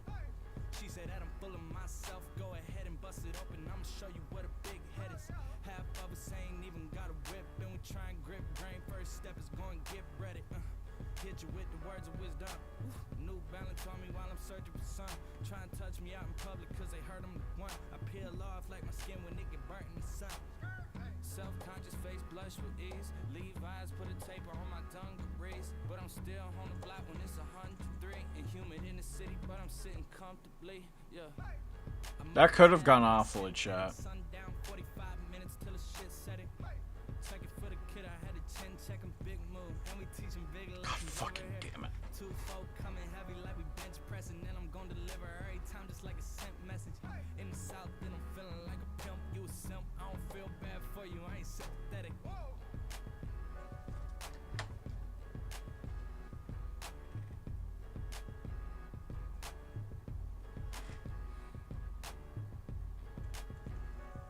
Oh. Did I just get got?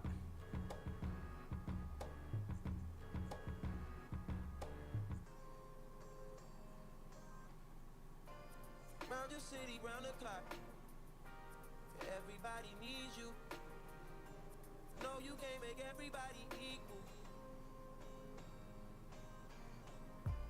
Although you got buku family, you don't even got nobody being honest with you. Breathe till I evaporate. My whole body see through. Transportation handmade. And I know it better than most people. I don't trust them anyways. You can't break the law with them. Get some good shit, have a calm night. Shooters killing left and right. Working through your worst night.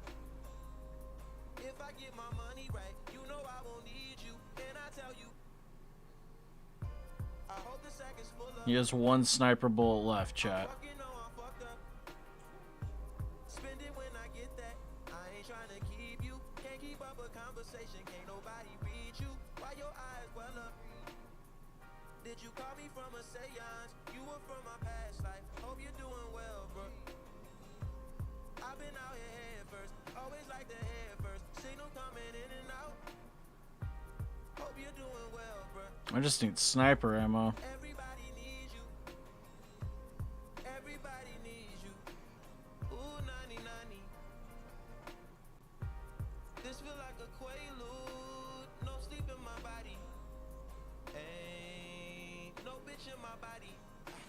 New beginnings,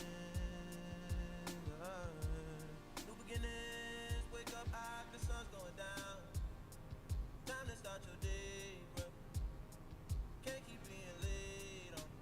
Oh, you need the money. Oh. Don't survive every night, shit, every day, shit. Dropping baby off at home before my night, shit. You know I can't hear none of that. Spend the night, shit. Kumbaya, shit. Whoa.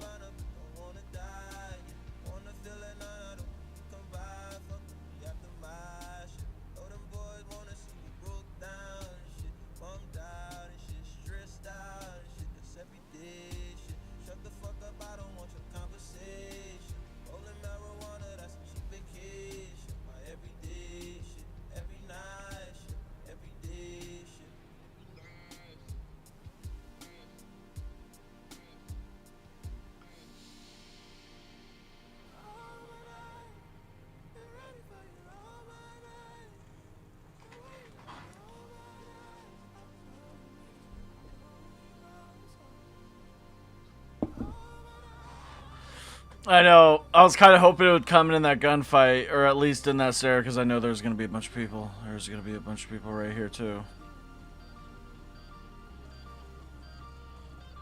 No, really? Hold on.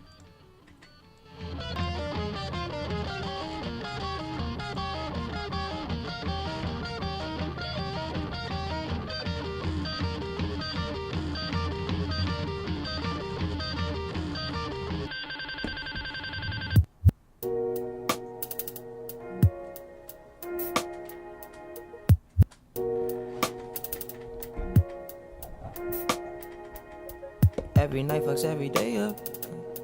Every day patches the night up. On God, you should match it, it's that KO. No white lighters till I fuck my 28th up. 1998, my family had the Acura. Oh, the legend. Kept at least 6 discs and a changer. Back when Boswell and Percy had it active. Couple bishops in the city building mansions. Oh, the Reverend. Preaching self-made millionaire status.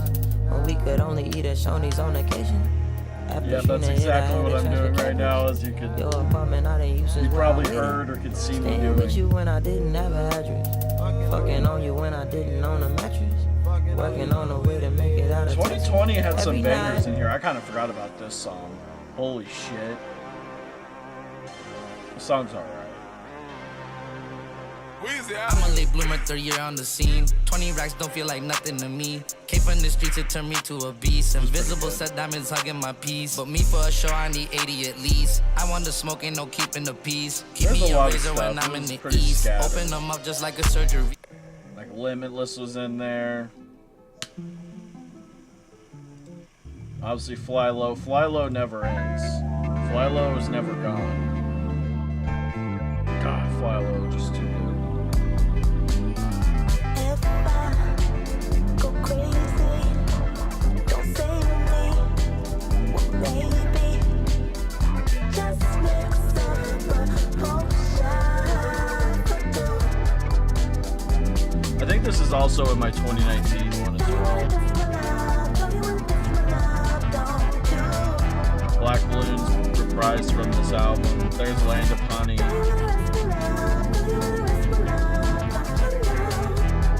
Those 2 songs and the rest of the album is commercial.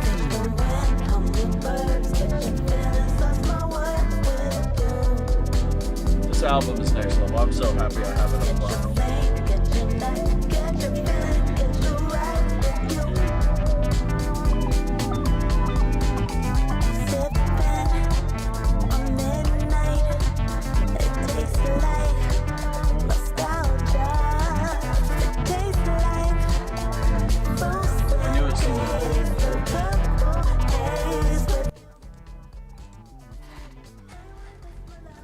Alright, here we go, chat. Honestly, the sniper right now is what I'm feeling. That's kind of the big vibe right now.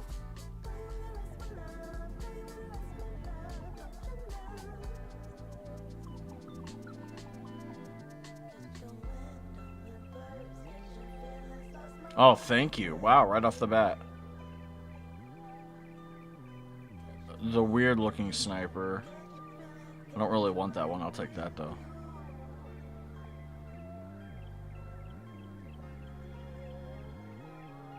Game is giving me things that I want.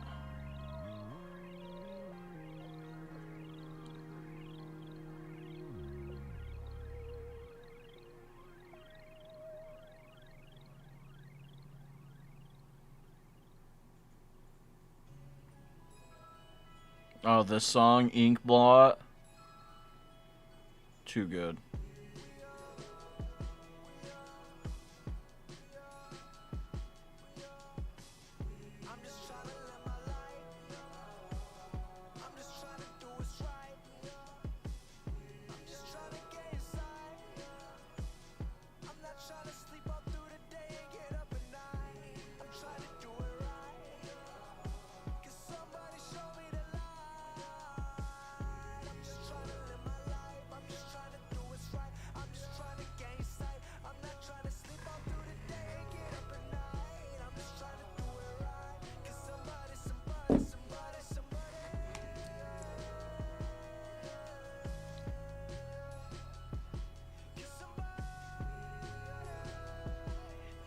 Chat, I might be washed.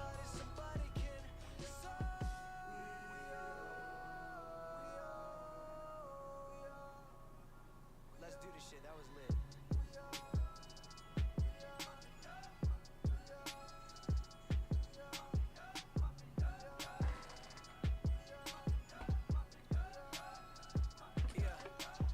Everybody know the real me. Something that y'all might feel free. So how they y'all wanna kill me? Been forever, but I'm still me. I'ma be real, I'm the man. I'ma be real, I'm the rapper.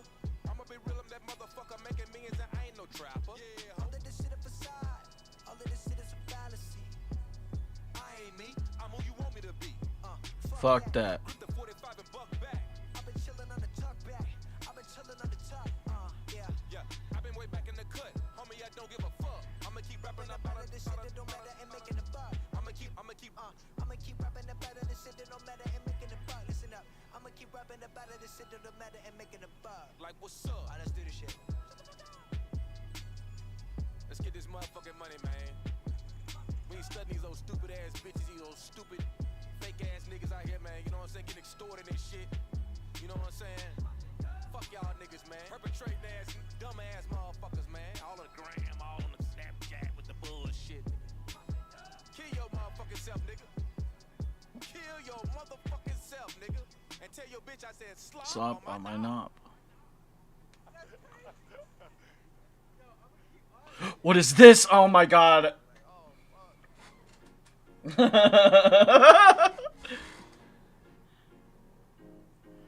Chat, I mean,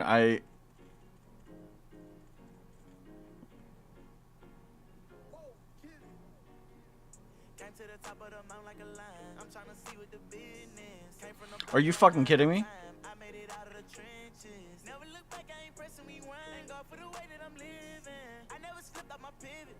I can tell you how I did it. I came in with the dope boy. I came in with the rock star. I came in with a cold heart, and I left as a pop star. I came in with the dope boy. I came in with the rock star. From the beginning, I played my part. I left the game a permanent scar. Yeah, I left the game a permanent scar. Yeah. Money calling everybody around me. I doubt this person really had anything of substance now.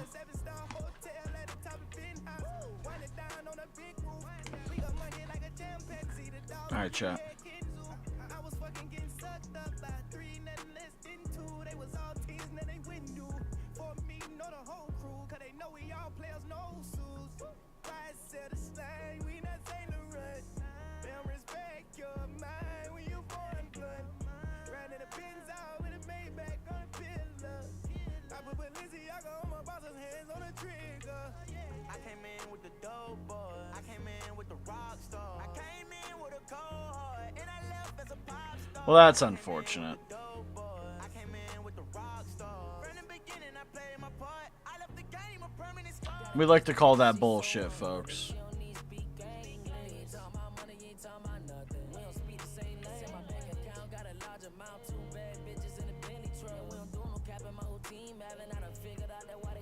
I'm on a sprint event, you on a city bus. We don't Oh, who the fuck is this? There was somebody behind the door the entire time. Oh my god, that's insane. What? What kind of hackers, or not hackers, campers am I dealing with here?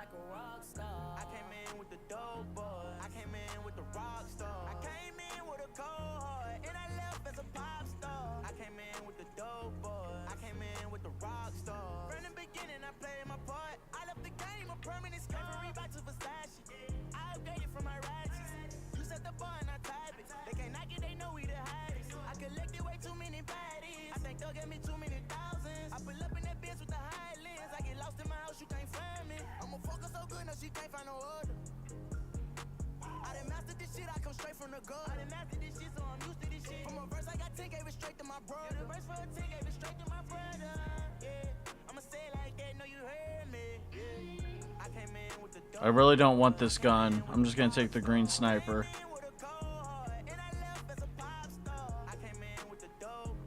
They're underneath over here.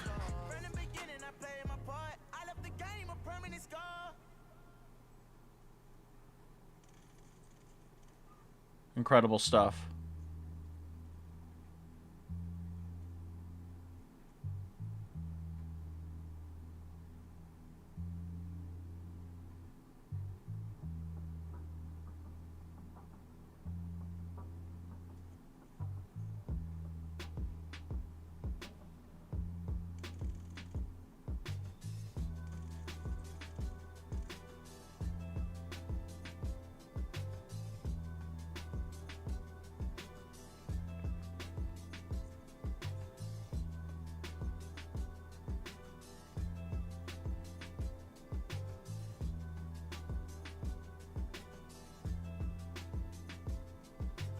Roll up and smoke my sins away. I like to go to Central Pay. Maybe I go, maybe I stay. Maybe I stay. She asked me if I'm scared to fly. To tell the truth, I'm terrified.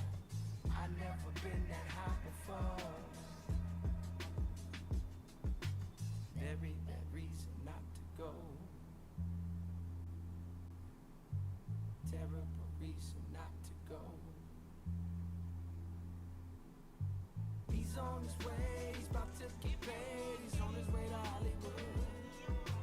He's on his way, he's about to get paid. He's on his way to Hollywood. Show him the way, he's about to get paid. He's on his way to Hollywood. He's on his way, he's about to get paid. Oh, who the fuck are you? God damn it. Begging for reaction to the oldest video by Kane Pixels. What in the hell is that?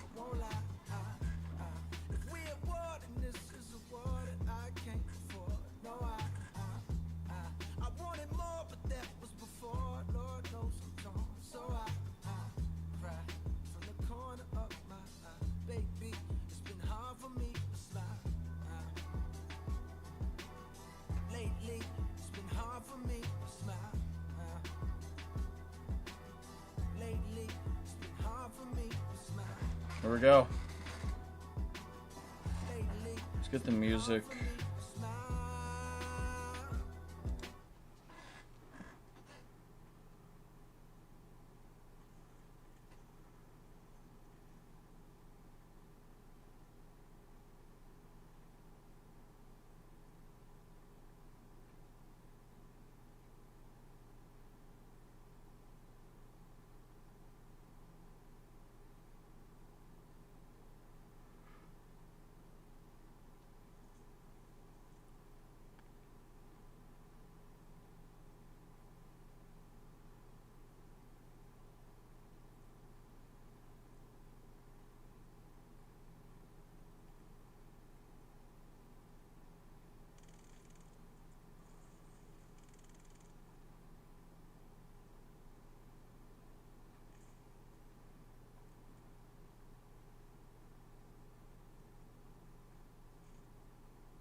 I'm getting double teamed, bro. It's not cool. Why am I getting double teamed? This is solos, not duos.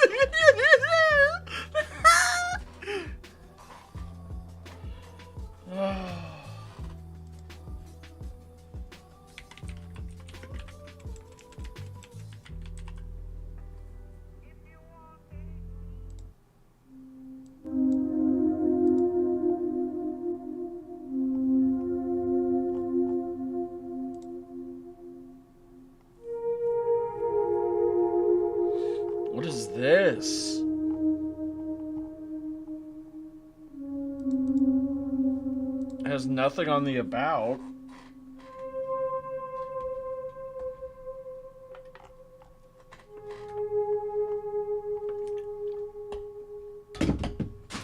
Jesus.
Is this the guy who's doing the score for the Backrooms movie?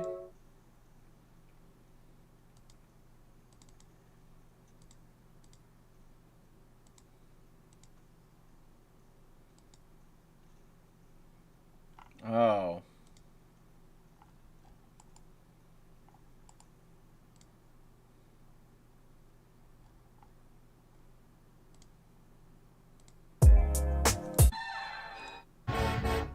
Uh-oh.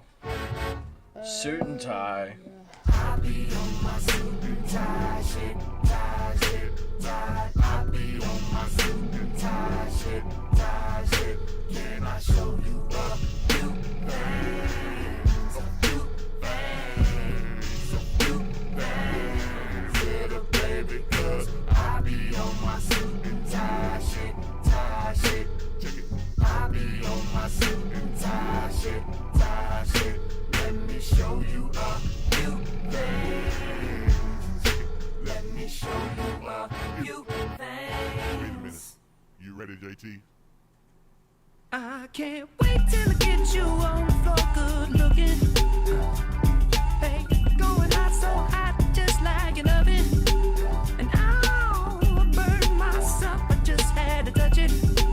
But it's so fine, and it's all mine. Hey, baby, and we don't mind all the watching. Hi, 'cause if they study close, real close, they might learn something. She ain't nothing but a little doozy when she. God damn it! She's so fine. Oh, he's the director in the Backrooms? Tonight. And as long as I got my suit and tie, I'ma leave it all on the floor tonight. And you got fixed up to the nines. Let me show you a few things. All dressed up in black and white, and you're dressed in that dress I like. Love is swinging in the air tonight. Let me show you a few things. Let me show you a few things. Show you a few things about love. Now we're in the swing of love. Let me show you a few things. Show you a few things about love. Hey, stop. Let me get a good look at it. Ooh, so thick. Now I know what they call it, a fatty. Interesting, folks. Oh, shit, so sick. Got a hit and picked up a habit. That's alright. 'Cause you're all mine. Oh, go on, show 'em who you call. Oh, daddy. fuck off, dude. I guess they're just mad 'cause, girl, they wish they had it. Ooh, my killer, my filler. Yeah, you're a classic. And you're all mine tonight. And as long as I got my suit and tie,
Chat, we gotta have a really good game, man. We just have to lock in on Verdansk. That's where it's gonna happen.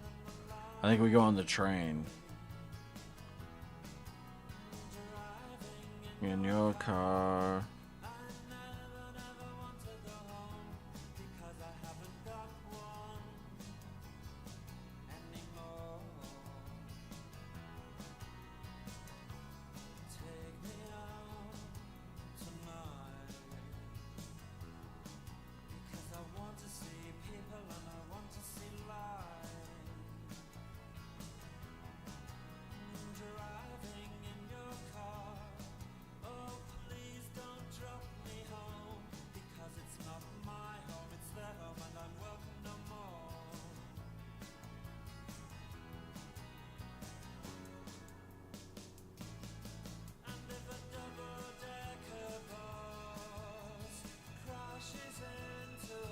A shotgun, really?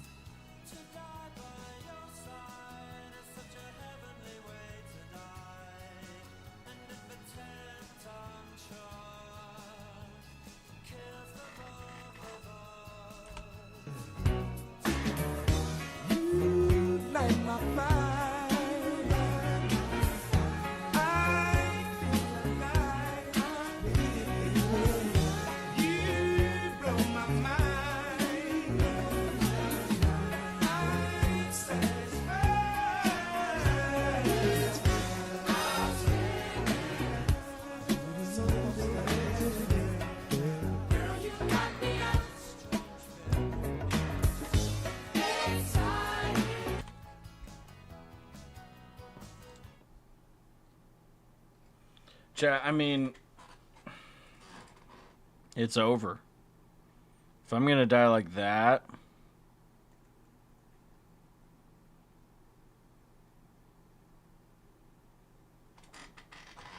folks, if I'm gonna die like that,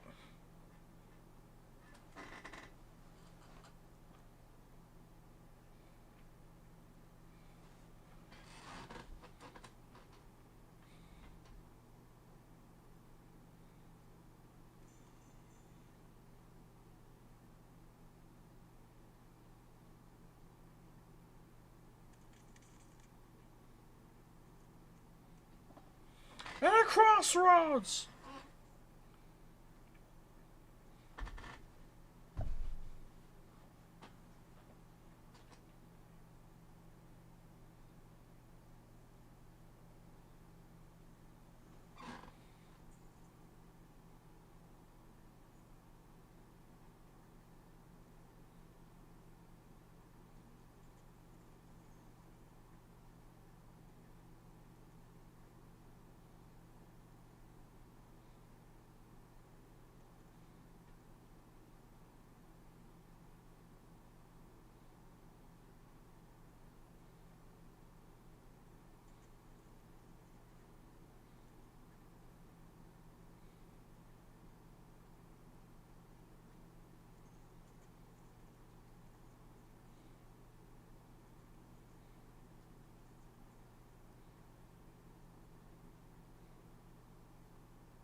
Of course, he's probably on these roofs.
happens when I'm head over heels.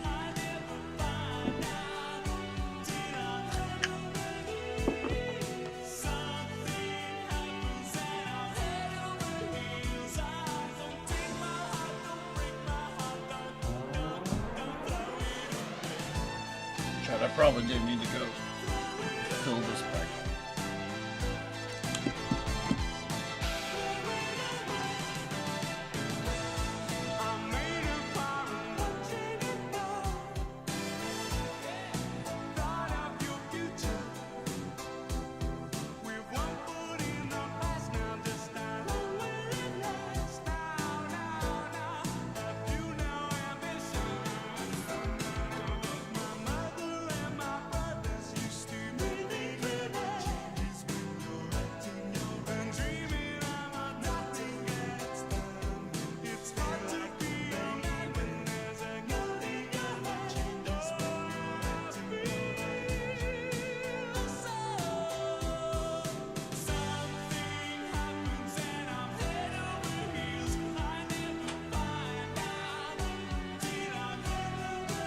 God damn. It's still loading in.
Here we go, chat. That dab might have.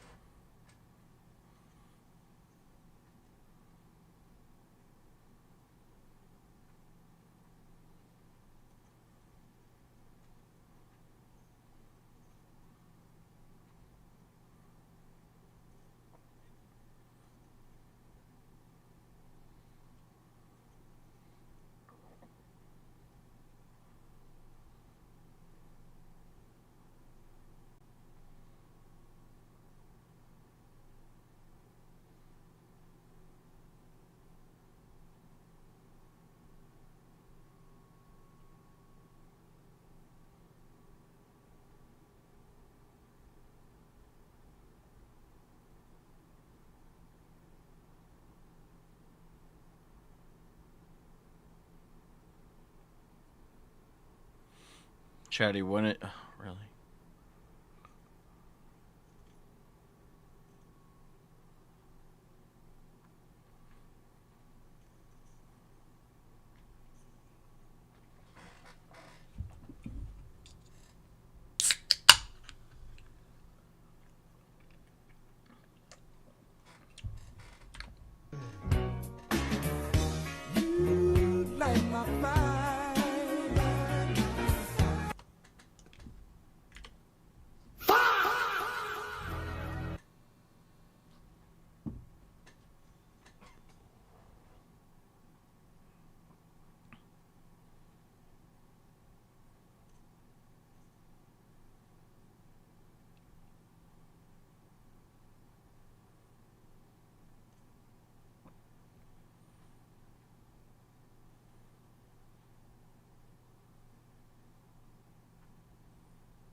Oh.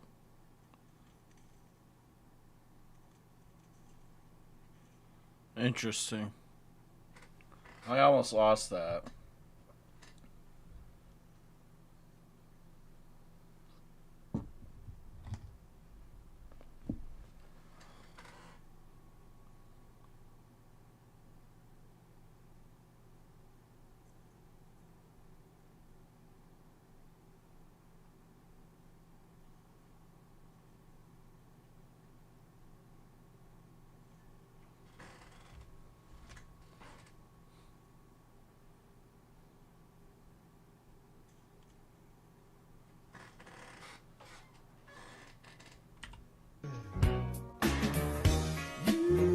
Light my fire.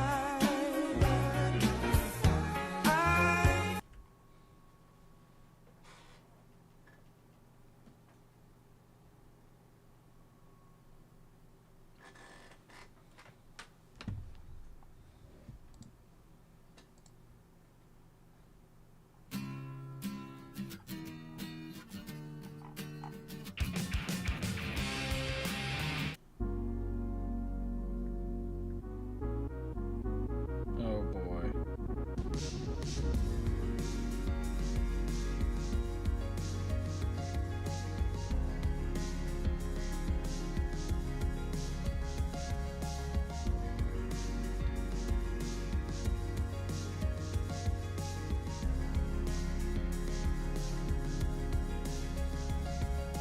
Now I see you for who you are, singing holy praises to an indifferent God.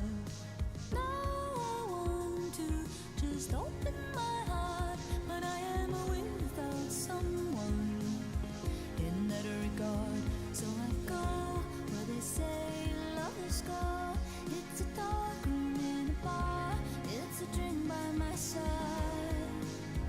And finally someone says you look lonely tonight.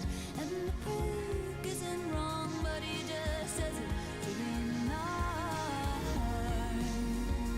Love God, send me someone, send me anyone to cross the mountain inside. Love God, send me someone, send me anyone to kiss away the forces of my mind. Walking into the sun with my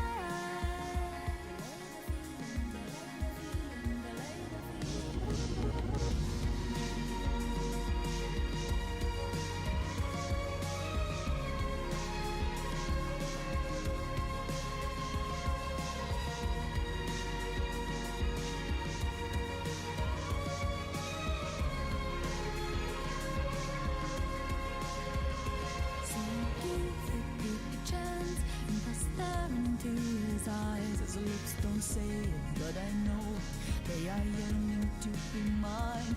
And I feel the moment rising.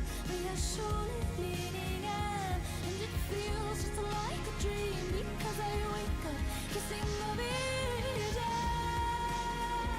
Love God, send me someone, send me anyone to close the mountain inside. Love God, send me someone, send me anyone to kiss away the forces of my mind. Walking into the sun with my eyes.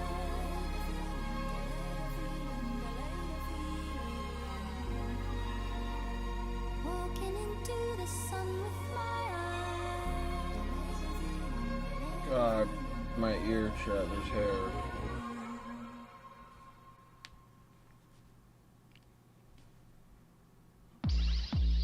Oh, my favorite song, chat.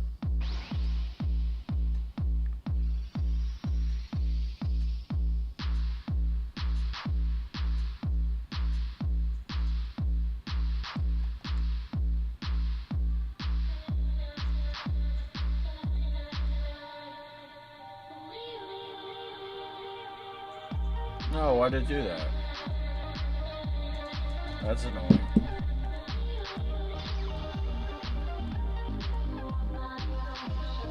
Oh, I got that kill. Wow.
There's somebody around here, chat. I think he's outside.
I was on the other side of the wall, but whatever, man. What the fuck ever, dude.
course.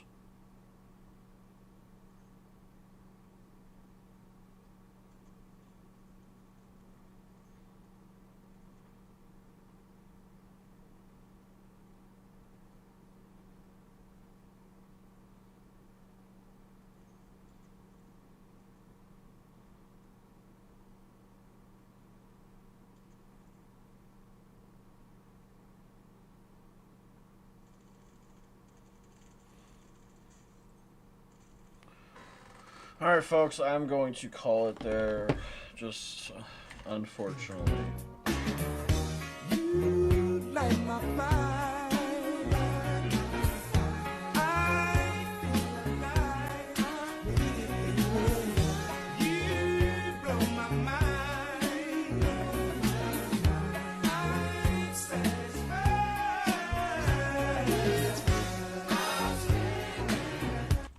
Incredible stuff, folks. All right, Chad, I'm out of here. Y'all have a